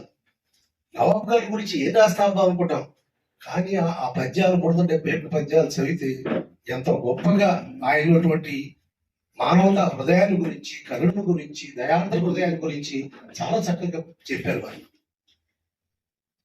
తెలుగు పలుకుబడులతోటి, మంచి పదబంధాలతోటి, మంచి పద ప్రయోగాలతోటి, అద్భుత అలంకారాలతోటి, మంచి భావనలతోటి, గొప్ప నేర్పుతోటి, అద్భుత కవితా సౌందర్యంతో ఈ కావ్యం అనగానే మనకు గొప్ప ప్రాచీన కావ్యాన్ని తలపిస్తుంది. ఆయన రాసిన అక్కడేమి ఇది ఛందస్సు మౌన రాకుండా తాను సొంతంగా సృష్టించినటువంటి ఒక ఛందస్సు ఉన్నది. దాన్ని మస్తాన గురు వృత్తము అని పెట్టారు. మస్తాన్ రెడ్డి గారు వస్తారు దాంట్లో, ఆ అఖండ యోగి మస్తాన్ గారు కూడా వస్తారు, ఇద్దరు వస్తారు.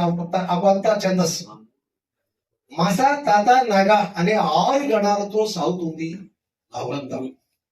4 పాదాలు ఉంటాయి, మిగతా వాటిలాగే ప్రతి పాదంలో 16 అక్షరాలు ఉంటాయి. 1, 9 అక్షరాలకి యతి కలదు, ప్రాసనయం కూడా ఉంది. ఈయన చేసినట్టు ఎవరు, మస్తాన్ రెడ్డి గారు చేసినట్టు ఒక నూతన సృష్టి ఈ ఛందస్సు, మస్తాన్ గురువృత్తం. ఇక కావ్యంలోకి వస్తే హజరత్ గుంటూరు కాలే మస్తాన్ షా వలియా గారి జీవిత చరిత్ర గురించి ఈ కావ్యం చెబుతుంది. మతాతీతంగా, కులాతీతంగా, సర్వజన సమతాభావంతో సాగిన వారి జీవన రేఖల్ని ఎవరైతే మస్తాన్ షా వలియా గురించి, ఎవరైతే సర్వజన సమతాభావంతో కులాతీతంగా, మతాతీతంగా నడిచారో ఈ భూమి మీద, వారి గురించి చెప్తున్నారు. ఋషితుల్యులైన కాలే మస్తాన్ షా వలియా అఖండ యోగ శక్తితో చూపిన అద్భుతాలు గుంటూరు వారికి, చుట్టుపక్కల వారు, ఇప్పుడు కూడా చాలా మంది గుంటూరులో ఉండేవారు హిందువులందరూ కూడా ఇక్కడ వెళ్ళి దర్శనం చేసుకొని ఆ పేర్లు పెట్టుకుంటారు. అట్లా రెడ్డి గారికి ఆ పేరు వచ్చింది. వాళ్ళ పూర్వీకులు ఎవరో అలా వెళ్ళి వారి ప్రసాదంగా మీరు పుట్టడం వల్ల పేరుకి మస్తాన్ రెడ్డి గారు. ఆ కృప ఆ స్వామి కృప దీని మీద ఉండడం వల్ల ఒక గొప్ప కావ్యం మన చేతిలోకి వచ్చింది. ఆ పేరు పెట్టుకోవడం మూలానో లేక ఆ పేరు ఈ విధంగా సార్థకం చేయటానికో తల్లిదండ్రులు కోరిక మీదనో ఈ కావ్యం మన చేతుల్లోకి వచ్చింది. అద్భుతాలు చూపి భక్తిభావ ప్రపంచం వైపు నడిపించేటువంటి తీరుని, సమతాభావ దార్శనికతను, సంఘోద్ధరణ కోసం చేసిన వారి కృషిని, వారిలో గల పారలౌకిక భావనను చేరుటి వారు గొప్ప భావనా కల్పనంతో ఆ పేరు పెట్టుకుంటారు. అట్లా రెడ్డి గారికి ఆ పేరు వచ్చింది. వాళ్ళ పూర్వీకులు ఎవరో అలా వెళ్ళి వారి ప్రసాదంగా మీరు పుట్టడం వల్ల వీరికి మస్తారెడ్డి గారు ఆ కృప, ఆ స్వామి కృప దీని మీద ఉండడం వల్ల ఒక గొప్ప కావ్యం మన చేతిలోకి వచ్చింది. ఆ పేరు పెట్టుకోవడం మూలానో లేక ఆ పేరు ఈ విధంగా సార్థకం చేయటానికో తల్లిదండ్రులు కోరిక మీదనో ఈ కావ్యం మన చేతుల్లోకి వచ్చింది. అద్భుతాలు చూపి భక్తిభావ ప్రపంచం వైపు నడిపించేటువంటి తీరుని, సమతాభావ దార్శనికతను, సంఘోద్ధరణ కోసం చేసిన వారి కృషిని, వారిలో గల పారలౌకిక భావనను చేరుటి వారు గొప్ప భావనా కల్పనంతో, గొప్ప పద పాఠిష్యంతో, భక్తిభావబంధురంగా గొప్ప వర్ణనలతో ఈ కావ్యాన్ని నడిపించాలనడానికి సందేహమే లేదు. అందరూ కూడా మెచ్చుకున్న విషయం. నేను ఒక పద్యం మాత్రమే చెప్తాను. నేను ప్రతి దాంట్లో చేతికి పుస్తకం ఒక పద్యం మాత్రమే స్పృశిస్తా. నేను శక్తిహీనుడి కాబట్టి ఎందుకంటే తన వంటి తపసులగనినంత వినయాన జుక్కి యజస్ర శుశ్రూషయు. తన వంటి తపస్సులు కనపడగానే నమస్కారం చేస్తాడు. ఇక్కడ ఒక పదం వాడారు, యజస్ర అంటే నిరంతరము. అజస్ర అంటే నిరంతరం, ఏదో ఒకసారి కన్నప్పుడే కాదు, ఎప్పుడు తాపస్సులు కనపడినప్పటికీ కూడా శుశ్రూష చేసేటువంటి గొప్ప వినయనిష్ఠుడు ఈ మస్తాన్ షా వలి అంటారు. జల్లు నివ్వరి బృందములకు. నివ్వరి అనే పదాన్ని మనం మా బావగారు రాసినటువంటి కాళిదాసు కూడా ఆ పదం వాడారు, నివ్వరి. నివ్వరి అంటే అడవుల్లోనూ కొండల దగ్గర అట్లా వర్షపాతం లేకుండా పండేటువంటి పంటని నివ్వరి అంటారు. అంటే వర్షపాతం అవసరం, వర్షం అవసరం లేదు. అట్లాంటి వాటిని స్వామివారు అక్కడ చదువుతాడు.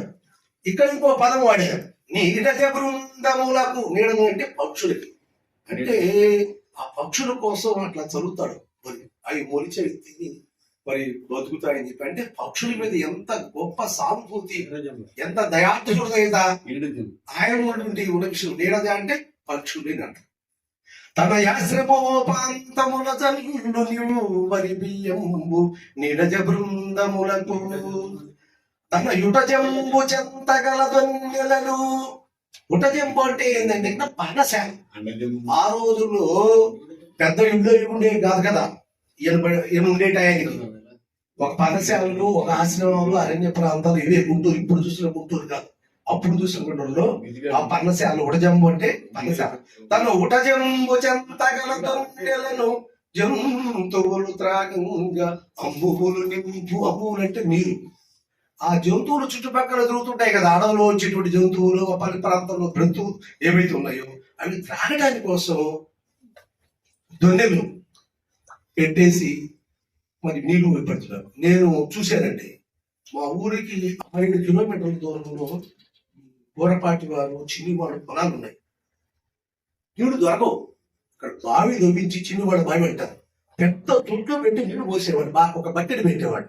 అంటే చూడండి, అంత దూర ప్రాంతంలో, మనుషులు దొరకని ప్రాంతంలో జంతువుల కోసమేమో తొట్టి, మనుషుల కోసం ఒక బకెట నేల బావి. ఎంత గొప్ప హృదయం అండి పశుపక్షాదుల వలన ఇది ఎంత అద్భుతంగా ఉందో అదే విషయాన్ని ఇక్కడ చెబుతుంది అనమాట. తన కుటీర ప్రాంతమున నివాసము చేయు అటవీ కాబడి కన్నమిడును. అది అటవీ అని చెప్పాక ఆ ప్రాంతం అంతా కూడా అటవీ ప్రాంతం. వాళ్ళందరికీ అంత అన్నం పెట్టేటువంటి గొప్ప సహృదయులు, సౌహార్ద హృదయులు అని చెప్తుంది ఈ పాదం. చదువు సంజ నేర్పు సంయమి చంద్రుండు పెద్దలకు శుద్ధి గరపు. సంయమి అంటే సన్యాసి అని అర్థం. వీళ్ళు ఎవరైతే ఎట్లాంటి వాడైనా చదువు సంఖ్య లేకపోయి అనుకుంటే వాళ్ళకి నాగరికత నేర్పాలి, చదువు నేర్పాలి ఆటవికులకి. అందుకోసం సంయమి చంద్రుడు అంటే సన్యాసుల్లో చంద్రుడు లాంటి వాడని, అంటే అంత గొప్ప ప్రకాశించేటువంటి ఈ మహానుభావుడు ఎవరైతే మస్తాషాపలేదు ఉన్నారో వారు పెద్దలకు కూడా మేలి శుద్ధి అక్కడ గొప్ప విషయం. మామూలుగా శుద్ధులు చెప్తారు, శుద్ధి చెప్పాడు అంటారు, మంచి విషయం చెప్తారు. దాంట్లో మేలి శుద్ధి గరపు చాలా మంచి మంచి విషయాలు చెప్పేవాడు చెప్పాడు అని చెప్తున్నారు. కాబట్టి ఈ శీర్ష పద్యం అఖండ యోగి మస్తాన్ మహాత్ముని యొక్క దినచర్య, సేవా తత్పరత, వారి యొక్క సమతా తత్వాన్ని పాఠకుల ముందు ఉంచడానికి కోసం మస్తాన్ రెడ్డి గారు చాలా గొప్పగా చెప్పారు. కరెక్ట్ గా 43 నిమిషాలు అయింది. కాబట్టి అడవిలోని గిరి వారిలో సమానమైన జీవితాన్ని, సమానత్వాన్ని, భావాన్ని కూడా మనకి తెలియజేస్తుంది. ఇట్లాంటి మహానుభావుల గురించి ఒక మంచి పుస్తకాల గురించి 4 మాటలు చెప్పుకునే అవకాశం వచ్చినందుకు, ఆ అదృష్టం కలిగినందుకు ధన్యవాదాలు. వీక్షించిన ఈ వైజ్ఞానిక మండపాంతరమునం దేవైకు వీక్షించిన జపతాశ శేషల యశో హంకారులే, భావాల మీద కాంతిమూర్తులే, మహాప్రజ్ఞానులే అందరూ, శ్రీ వాగ్దేవత ముద్దు బిడ్డలే, అహో చిత్రంబు చిత్రంబు గన్. ఇది మనందరికీ గురువర్యులైనటువంటి, ప్రస్తుతం జగద్గురువైనటువంటి ప్రసాదరాయ కులపతి గారి పద్యం. ఈరోజు మన సంస్థ వారు మా ప్రియమిత్రుడు, మరొక విధంగా చెప్పాలంటే మరొక నేను, మా మస్తాన్ రెడ్డి గారికి చాలా గొప్పదైనటువంటి పురస్కారం లభించింది, సత్కారం లభించింది. చాలా సంతోషం. మా మస్తాన్ రెడ్డి పద్య రచనకై పుట్టిన భాగ్యశాలి, మాకు హితుడు మస్తాన్ రెడ్డి, మహిత యశుడు. మస్తాన్ రెడ్డికి సన్మానం జరగటం అంటే మా అందరికీ కూడా జరుగుతున్నట్లే తాత్పర్యం. ఈ సందర్భంగా మస్తాన్ రెడ్డి గారిని గురించి మేము ఎప్పుడూ చెప్పుకునేటటువంటి మాటలు, ఇక్కడ 2 విషయాలు మాత్రం మీకు మనవి చేస్తాను ఒక 5 నిమిషాల్లో. మస్తాన్ రెడ్డి అంటే పద్యం కోసం పుట్టినటువంటి వాడు, పునరుక్తి దోషం లేనటువంటి మాట. మా పరిగణన మొత్తంలో తెలుగు సబ్జెక్టులో నెంబర్ 1 ఎవరు అంటే మా మస్తాన్ రెడ్డి. మా నరసరావుపేటలో తెలుగు లెక్చరర్లు మొత్తం కూడా ఎంఫిల్ పిహెచ్డి చేసినటువంటి వాళ్ళే, అంతకంటే తక్కువ ఎవరూ లేరు. ఈ మాట నేను ఎందుకు చెప్పానంటే మేమందరము కూడా ఏకగ్రీవంగా, చాలా సంతోషంగా, మనస్ఫూర్తిగా అంగీకరించేటటువంటి సత్యం ఇది. మస్తాన్ రెడ్డి గారు మా సబ్జెక్టుకి నెంబర్ 1. ఒకసారి పద్య రచన కోసమై పుట్టిన భాగ్యశాలి అని ఎందుకన్నానంటే, ఒకసారి నేను కాగితం కలం తీసుకున్నాను. మస్తాన్ రెడ్డి దాని గురించి ఒక పద్యం చెప్పబోయా అన్న. సరే రాసుకో అన్నాడు. మస్తాన్ రెడ్డి చెప్పాడు. వెంటనే ఆశువుగా, శ్రీ ఎల్లప్పుడు చందుగావు తను మత్ స్నేహ ప్రఫుల్లాత్మకు పోయే వ్యక్తి కులాబ్ధి చంద్రుని యశ పూర్ణ ప్రభావాక్షి విద్యా లావణ్యవతి మనోహరుని రాధాకృష్ణమూర్తి నిను ప్రాళేయాంశు కిరీట పాద జలజ ప్రారంభ రోలంబుని. మస్తాండి. తర్వాత ఒక సందర్భంలోనండి మా ఇంట్లో బోరింగ్ వేస్తూ ఉన్నాం. మస్తాన్ రెడ్డి గారు కూడా వచ్చారు. సభా మర్యాద కోసం మేము మస్తాన్ రెడ్డి గారు అంటమే కానీ మేము ఏకవచన ప్రయోగమే. మస్తాన్ రెడ్డి వచ్చాడు. వాళ్ళు గ్యాస్ కొట్టారు బోరింగ్ లోకి. నీళ్లు బాగా ఆకాశం దాకా చివన పైకి వచ్చినాయి. మస్తాన్ రెడ్డి ఒక పద్యం చెప్పబోయా అన్నాను. వెంటనే మస్తాన్ రెడ్డి చెప్పాడండి, మా నాన్న శివాలయంలో దాదాపు 60 సంవత్సరాల పాటు శివుడికి అభిషేకం చేశాడు. మా నాన్నని శివుడికి పెద్ద కొడుకు అంటారు. దాన్ని దృష్టిలో పెట్టుకొని మస్తాన్ రెడ్డి గారు చెప్పారు, గంగ అజస్రమే ఘనుని కమ్ర జటా వనవాటి యందునన్ చెంగులు వెట్టు ఆ శివుని చేరుకొని కొలిచెడు మీరు నీటికై భంగపడంగ గని స్వామి గని పంపెను భోగవతి చరంబు పోరింగు చలాన నేడు శుభాలయ సేవయుందునను అని అన్నాడు. ఇంకో ఒక్క విషయాన్ని మాత్రమే చెబుతాను, కాలాతీతం అయితే ఉన్నది కనుక. ఒక ఆయన చాలా పెద్ద ఏదో పని పడ్డది, రాధాకృష్ణమూర్తి గారు ఒక 1000 రూపాయలు సందా ఇవ్వండి అన్నాడు. 1000 రూపాయల? నేను 50 ఇవ్వలేను, నా వల్ల కాదు. కాదండి ఇవ్వాల్సిందే అన్నాడు. నా వల్ల కాదండి, నేను ఏదో 10 20 ఇవ్వండి ఇస్తాను కానీ 1000 రూపాయలు నా వల్ల కాదండి అన్నా. కాదు కూడా ఇవ్వాల్సిందే అన్నాడు. ఆ సందర్భంలో నేను 10 చెప్పాను. పేద బ్రాహ్మణుడని అయా మేము చాలా పేదవాడమండి. పేద బ్రాహ్మణుడని దయామతులరై దీక్షించి ఏ ఆఢ్య నా మీద మోపిన ఎట్టి భారమును దింపింపంగా ప్రార్థించు. నేనేదో నా మనసైన ఎంత నిడుదును తృప్తాత్ములై మీరు సమ్మోదం పొందుడు. తృప్తికి ఈడైనది భూలోకమందున్నది అని చెప్పారు. మా నర్సరావుపేటలో ఎవరు ఏ పద్యం గాని వచనం గాని రాసినట్లయితే మస్తాన్ రెడ్డి గారి సంతకం లేకపోయినట్లయితే అది బయటికి వెళ్ళదు. మస్తాన్ రెడ్డి గారిని చూపించాను. మస్తాన్ రెడ్డి పద్యం బ్రహ్మాండంగా వచ్చిందాయా. పేద బ్రాహ్మణుడం దయామతులరై వీక్షించి హే ఆఢ్య నా మీదను మోపిన ఎట్టి భారమును దింపింపంగా ప్రార్థించు. నేనేదో నా మనసైన ఎంత నిడుదును తృప్తాత్ములై మీరు సమ్మోదం పొందుడు. తృప్తి కీడైనది భూలోకమందున్నదే అని అన్న. మస్తాన్ని చూసి నా మొదట్లోనే పోయిందిగా అన్నాడు. ఏంటంటే మొదట్లోనే పోయిందిగా అన్నాడు. ఏంటి అన్నా, పేద బ్రాహ్మణుడేనా వైద్య సమాసం, పేద తెలుగు బ్రాహ్మణుడేమన్నా మరి ఏం చేద్దామన్నా. కుటుంబం ఎట్లా ఉంటాడంటే మస్తాన్ రెడ్డి గారి దిద్దుడు ఎట్లా ఉంటుందంటే పిఎస్ఆర్ గారు చెప్పారే పేదం బ్రాహ్మణులను అనుమన్నట్టు. లేకపోతే ఏమైతుందండి, ఆ మొదటి కనుక మారిస్తే ఆ ఎత్తిపోతుంది, రాష్ట్రం మొత్తం పోతుంది. నేను ఎక్కడ మారిచేది ఏం లేదు రాధాకృష్ణ. పేద బ్రాహ్మణుడు అన్నావు కదా, పేదం బ్రాహ్మణుడు అంటే సరిపోతుంది అన్నాడు. That is Mastan. ఈ రకంగా చెప్పినట్లయితే మా ఇద్దరి మధ్య ఉన్నటువంటి అనుబంధాన్ని గురించి చాలా చెప్పాలండి. కాబట్టి నాకు ఈ అవకాశం ఇచ్చినటువంటి మీ అందరికీ కూడా కృతజ్ఞతలు తెలియజేస్తూ నేను ఈ రోజు ఇక్కడికి రావటం నా అదృష్టంగా భావిస్తూ 53 సంవత్సరాల తర్వాత మా మిత్రుడు దేవపాలన గారిని చూస్తూ ఉన్నాను. గారు మీకోసం అంటూ ఉన్నారు. చాలా ఆనందంగా ఉన్నదండి. పేరు కుట్టమరాజు వారు, దివాకర్ని వారు, మా అమ్మాయి జ్యోతిష్మతి, సూర్యజన ప్రథమ గణ్య సుబ్రహ్మణ్య. మిమ్మల్ని అందరినీ చూడటం అనేది నాకు చాలా ఆనందంగా ఉన్నదండి. నాకు ఈ అవకాశం ఇచ్చినటువంటి మీ అందరికీ కూడా కృతజ్ఞతలు తెలియజేస్తూ సెలవు తీసుకుంటూ ఉన్నాను. నమస్తే.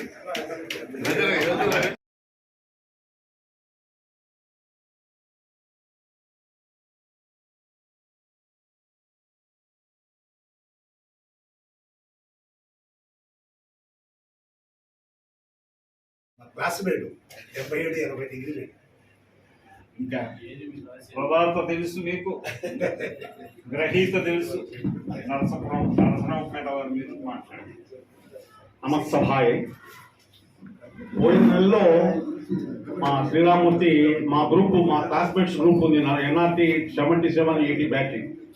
దాంట్లో పెడితే 18వ తారీఖు నాకు నాటికి ఉంది శ్రీరామూర్తి, నేను రాలేదు అని చెప్పాను.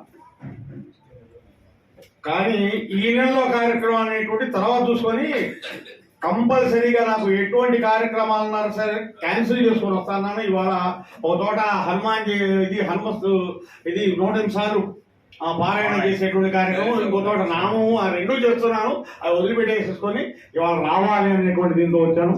అలాగే అభినందనలు కింద రాశారు నా పేరు. నేను కృతజ్ఞతలుగా చెప్పాలనుకొని శ్రీరామూర్తిని టైం అడిగాను.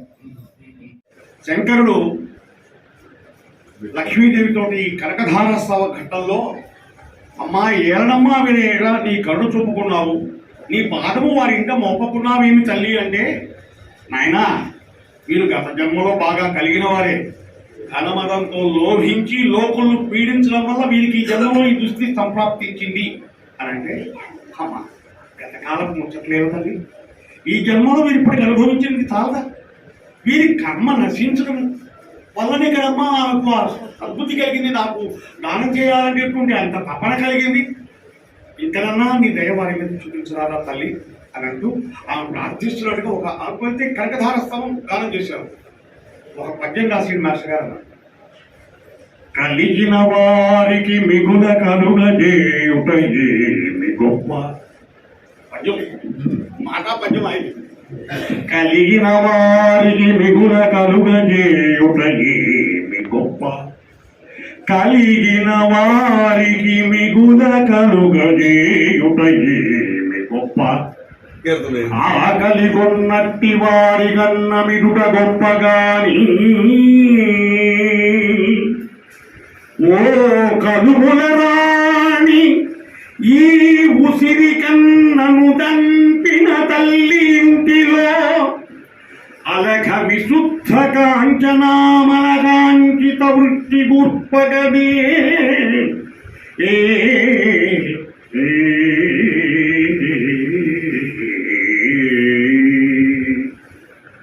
వారు ఈ పద్యం రాసిస్తే నాది కొంత కృషి కూడా నేను చెప్పుకున్నాను శ్వాసతో. అమ్మవారితో మాట్లాడుతున్నారు కదా శంకరాచార్య లక్ష్మీదేవి కాబట్టి శ్రీరాగం అంటే శ్రీ అంటే లక్ష్మి కదా, శ్రీరాగంలో స్వరపట్టుకొని నేను ఈ పద్యాన్ని చేశాను. ఆ తర్వాత ఈ సంవత్సరం తనకిచ్చే యద్దాని దారాంబు పూర్వంబు పుణ్యకాలము నాడు భూమి భక్త తానిచ్చే యద్దాని ధర్మగేగిని అయిన శోభితమ్మకు మన ప్రేమ మలరా అని ఇట్లా సాగుతుంది. అయితే అర్థం తెలియకుండా స్వరపరచడం అనేటువంటిది కుతులు పట్టుకుంటుంది. ఆ మొదటి పదానికి దర్శనం ఇచ్చేటప్పుడు కర్తవ్యాలు, కోమడి దర్శనం ఏంటి భూభుజుడికి యద్దాని అని అన్నాడు. ఆ యద్దాని అనేటువంటి ఎక్కడ అన్వయం అవుతుంది అని చాలా మంది అడిగారు. పుట్టంరాజు బుల్లయ్య రామలక్ష్మణ విశిష్ట సాహిత్య పురస్కారం 2025 కవిలోక పూజితులు, పద్య నిర్మాణ ప్రవీణులు, వాగ్దేవి వరప్రసాదులు, విశ్రాంత ప్రాచార్యులైన డాక్టర్ చేరెడ్డి మస్తాన్ రెడ్డి గారికి వారు తెలుగు భాషకు చేస్తున్న సేవలను గుర్తిస్తూ అభినందిస్తూ సభక్తికంగా సగౌరవంగా అందజేస్తున్న పుట్టంరాజు బుల్లయ్య రామలక్ష్మణ విశిష్ట సాహిత్య పురస్కారం.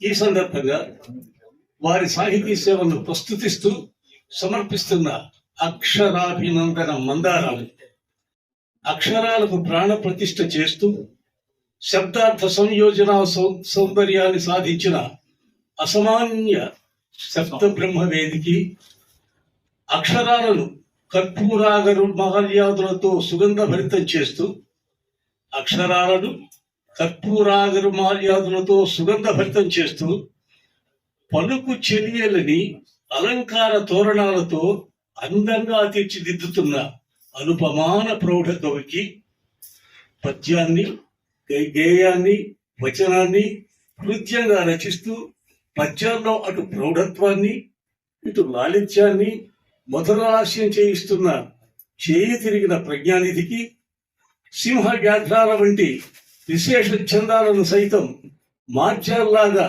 ఆడిస్తూ సింహ వ్యాఘ్రాల వంటి విశేష ఛందాలను సైతం మార్జాల్లాగా అంటే పిల్లులాగా ఆడిస్తూ సుమధుర పదబంధాలతో లాలిస్తూ పద్య విన్యాసాలు చేస్తున్న పద్య రచన దురంధరునికి సంప్రదాయ కవిత్వాన్ని ఆరాధిస్తూ అభ్యుదయ కవిత్వాన్ని అభిమానిస్తూ అటు కవిత్వంలోనూ ఆధ్యాత్మిక విషయ భావనలోనూ పరిపూర్ణతను సాధిస్తూ రసానంద భరితమైన అమృతధారను కురిపిస్తున్న పద్య భారతికి పద్యానికి ధారణా యోగ్యత, గాన యోగ్యత, శ్రవణ యోగ్యత కలవని, పద్యానికి ధారణా యోగ్యత, గాన యోగ్యత, శ్రవణ యోగ్యత కలవని లోకానికి వెల్లడి చేస్తూ దాని శాశ్వతత్వాన్ని సంతరిస్తూ పద్య విద్యకు పట్టం కట్టిన పాండితి ప్రకాండునికి సున్నితము, క్లిష్టము, తాత్వికమైన విషయాలను సైతం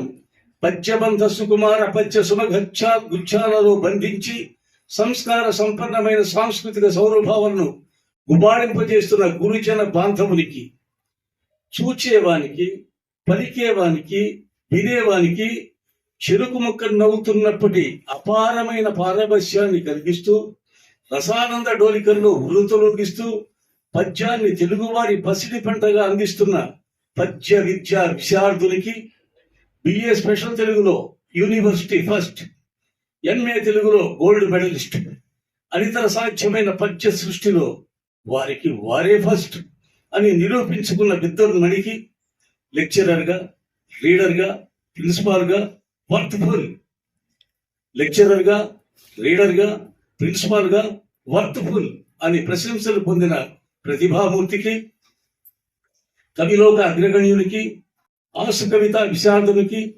కవితల్లో జులైన ప్రజ్ఞానిధికి అనేక నమోవాకములు చేస్తూ సమర్పిస్తున్న మీ అందరి కరతార్థంలో మధ్య నమోవాకం సమర్పిస్తున్న అభినందన చందన మందారాలు. చంద్రునికి ఓ నూలుబొమ్ము చందాన వారు చేస్తున్న సాహిత్య కృషిని అభినందిస్తూ సమర్థికంగా, సగౌరవంగా వారికి పుట్టనరాజు బుల్లియ రామలక్ష్మణ విశిష్ట సాహిత్య పురస్కారం 2025 సమర్పిస్తూ అపరిమితమైన ఆనందాన్ని ప్రకటిస్తున్నాం. చంద్రమూర్తి గారు, నిజంగా ఒక మాట చెప్పాలంటే ఇవాళ భువన విజయంలో కూర్చున్నట్టుంది. నిజం, ఎవరికి ఎవరు తీసుకోలేటువంటి అంత గొప్పగా చక్కగా మాట్లాడారు. ఎన్నో కొత్త కొత్త పదప్రయోగాలు మనసుకు చాలా ఆనందాన్ని కలిగించినాయి. ఈ చేరెడ్డి మస్తాన్ రెడ్డి గారికి సన్మానం చేస్తూ ఈ పుట్టిననాడు పుల్లియ రామలక్ష్మణ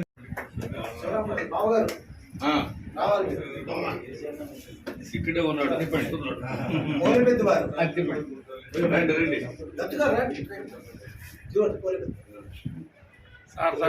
సార్ ఇటు చూడు.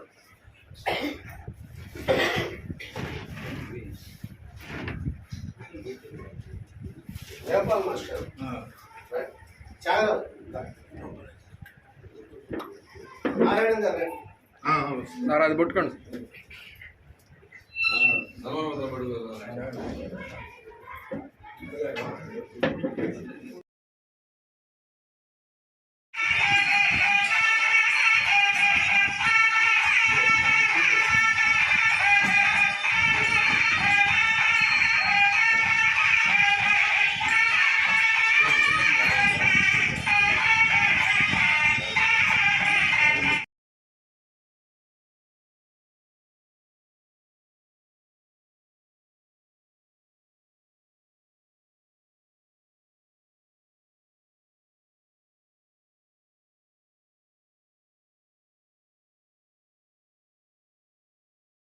పుట్టరాజు వారి సన్మానం చేయటం చాలా ఆనందదాయకంగా, సాహితీవేత్తలందరికీ కూడా ఇది సంతసము. పుట్టరాజు గారు మొక్కుబడిగాక చక్కని వ్యూహాన నేర్పు మీరగా విధులు నిర్వహించి కవుల నికట చేర్చి కమనీయ సభజేయ అమిత సంతసము అభినేడు.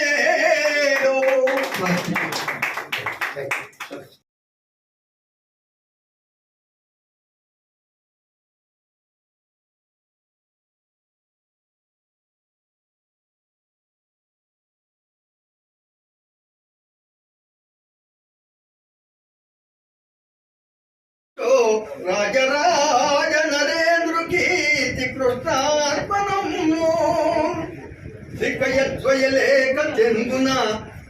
నమస్కారం. ముందుగా ఇందాక కాడేపల్లి వారి కుక్కటేశ్వరరావు గారి గురించి ఒక పద్యం వారి సంవత్సరంలో ఇచ్చాను, విన్నారో లేదు కానీ అవధానానికి వచ్చినప్పుడు చెప్పారు.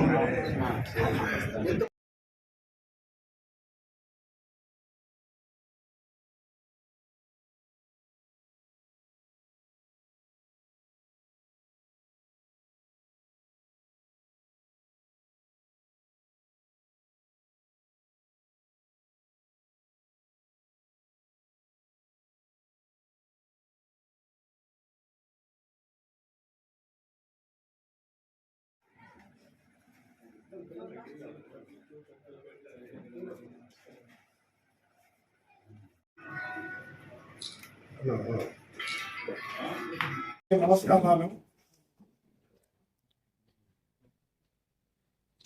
సమాజానికి పనికి వచ్చే ఒక ఉత్తముణ్ణి ప్రసాదించిన శ్రీ పుట్టవరాజు పుల్లయ్య గారికి, రామలక్ష్మమ్మ గారికి, ఆ పుణ్య దంపతులకు ఒక్కసారి శిరస్సు వచ్చి నమస్కరించుకుంటూ ఈ కార్యక్రమాన్ని ప్రారంభిస్తున్నాను.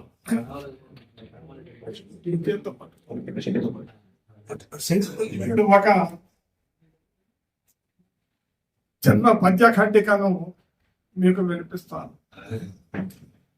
శీర్షిక సభాయ నమః. అంకమ తల్లికి ఉల్లమున అంజలులన్ ఘటియుంచు కొల్చెదన్ వెంకటశైలనాథు ఇలువెల్పుల వీరిని తొలతవల్చి అద్దంకమ ముఖ్య దైవత వితానము గొల్చెద ఎర్రనన్ కవి పర్గర్హాప్తు గొల్చెద సభాసదులన్ భజయంతు నమ్రతన్ రామరాజ్యమును చెప్పి క్రత్సర చెప్పంగవలయు వెమరాజ్యమును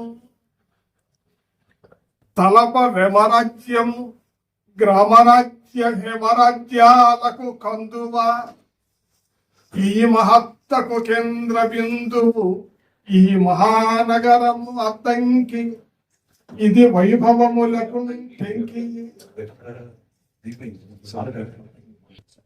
అతుల ప్రణయమూర్తులు అద్దడు వంకియు తనరారినట్టి అద్దంకియందు తరువోజ శాసన స్తంభము ఆకసమంటి తనరారినట్టి అద్దంకియందు ప్రోలయ వేమ భూపాల ధామం పౌచు తనరారినట్టి అద్దంకియందు శంభుదాస కవీంద్ర చరణ సంస్పృష్టమై తనరారినట్టి అద్దంకియందు కవులు నటులను గాయకుల్ కంఠమెత్తి ఆంధ్ర తేజము పాడు అద్దంకియందు సృజన సాహితీ కౌముది సృష్టుడనయి ధన్యతను పొందితిని సభాస్థానులారా. అద్దంకిని ఉన్న వేళను అద్దంకిని వాసిచన్న అవసరమున తాము అద్దంకిని ఇంటి పేరుగా ఒత్తిక కొనినట్టి ఘనులకు వనరింతునతులు. అద్దంకి ఇంటి పేరుతో ఎందరో మహానుభావులు. అద్దంకి గంగాధర కవి తపతి సంవరణంలో మహానటుడు అద్దంకి శ్రీరామమూర్తి గారు. ఆయన నాటకాలను కూడా చూచాను నేను. అటువంటి మహానుభావులకి నమస్కరిస్తూ ఉన్నాను. అద్దంకి మన్నారు వార్తలు చదివేవాడు, ఇంకా ఎంతో మంది అద్దంకి వారు మహానుభావులు ఉన్నారు. అందువల్ల ఈ ఊళ్ళో లేకపోయినా ఆ ఇంటి పేరుతో ఉన్న వారందరికీ నమస్కారాలు. మా గురువు గారు అద్దంకి వెంకట కృష్ణారావు గారు మాకు చరిత్ర అధ్యాపకులు. అందువల్ల ఈ ఊళ్ళో లేకపోయినా ఇంటి పేరుంటేనే వారికి నమస్కారాలు. సంగీతమున సాహితిన్ పటుగతిన్ సర్వజ్ఞతన్ మించి బల్ సింగంబై భయదాసురే భవితతిన్ చండాడి భక్తమూఘము ఉప్పొంగన్ శిఖర కొండపై వెలసి మిమ్మున్ మమ్ము కాపాడు స్వర్ణాంగున్ గొల్చెదను అంజనాసుతు గదాహస్త ప్రశస్తున్ సదా. నన్నయ పేరు చెప్పిన మనంబున గౌతమి గంగ పొంగు తిక్కన్నను గూర్చి చెప్ప యమునా పగగా నినదించు కన్నా ఎర్రన్న ప్రసక్తిని ఈవు అల సరస్వతివి అమరు గుడ్లకమ్మ నిన్నెన్నదరమ్మ మాకు వరమిమ్మ అవతవాస భాగ్యము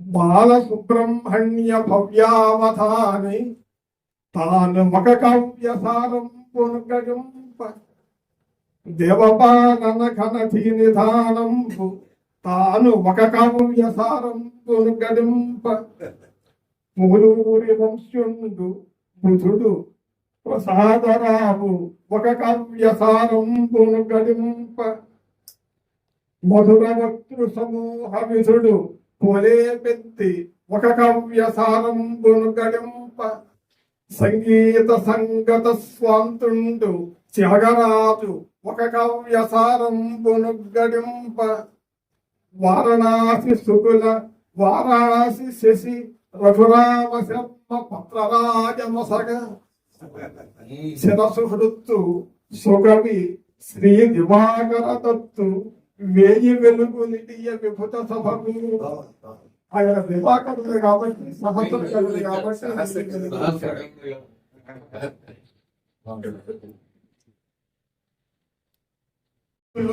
మీరు విశిష్టతా పురస్కార ప్రదానమున్ సలిపి గౌరవమొప్పగదుచుంటకు ఆ శారద సత్కృపామృత ప్రసారము మీ సుజనత్వ వైభవంబు ఆలయ కారణం మూలగు అంత్య నాదగు పద్యగాజకం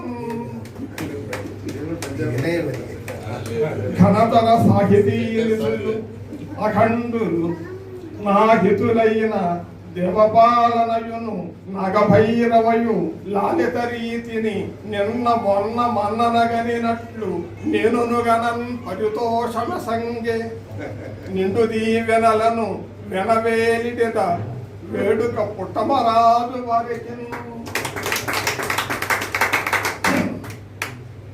శ్రీరామచంద్రమూర్తిని చీరున్ పుట్టమ్మరాజ దివ్యత్వంశున్ సారస్వత సేవారతు శ్రీరాముడు పృథుగాత స్వీయాభిసునిన్ నరుని యశస్సు భూతలమునన్ నడయాడెడునంతదాక భాసుర సురలోక సౌఖ్యములు చొప్పడునన్ విషయం పెరింగి తచ్చరతర కీర్తి పెంచి పితృసేవను శ్రీయుత రామచంద్రమూర్తి రుచిర కీర్తిగాంచుట చరిత్ర పుటన్ చటగా నటించడు పుట్టుచు గిట్టుచున్ మరల పుట్టుచు గిట్టుచునుంద్రు మచ్చులు ఎప్పట్టున కీర్తిమూర్తులయ్యి స్వర్గ సుఖంబులనందలేక ఈ పుట్టమరాజ దంపతులు పుణ్యులు గులేయ రామ లక్ష్మణులు గట్టిగా స్వర్గ సౌఖ్యముల కాంచిరి కాంతురు మోక్షమంతరన్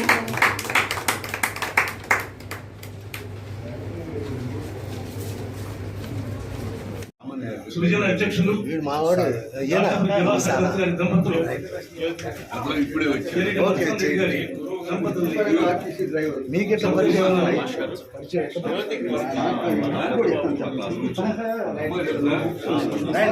ఫోటో తీసుకుని ఫోటో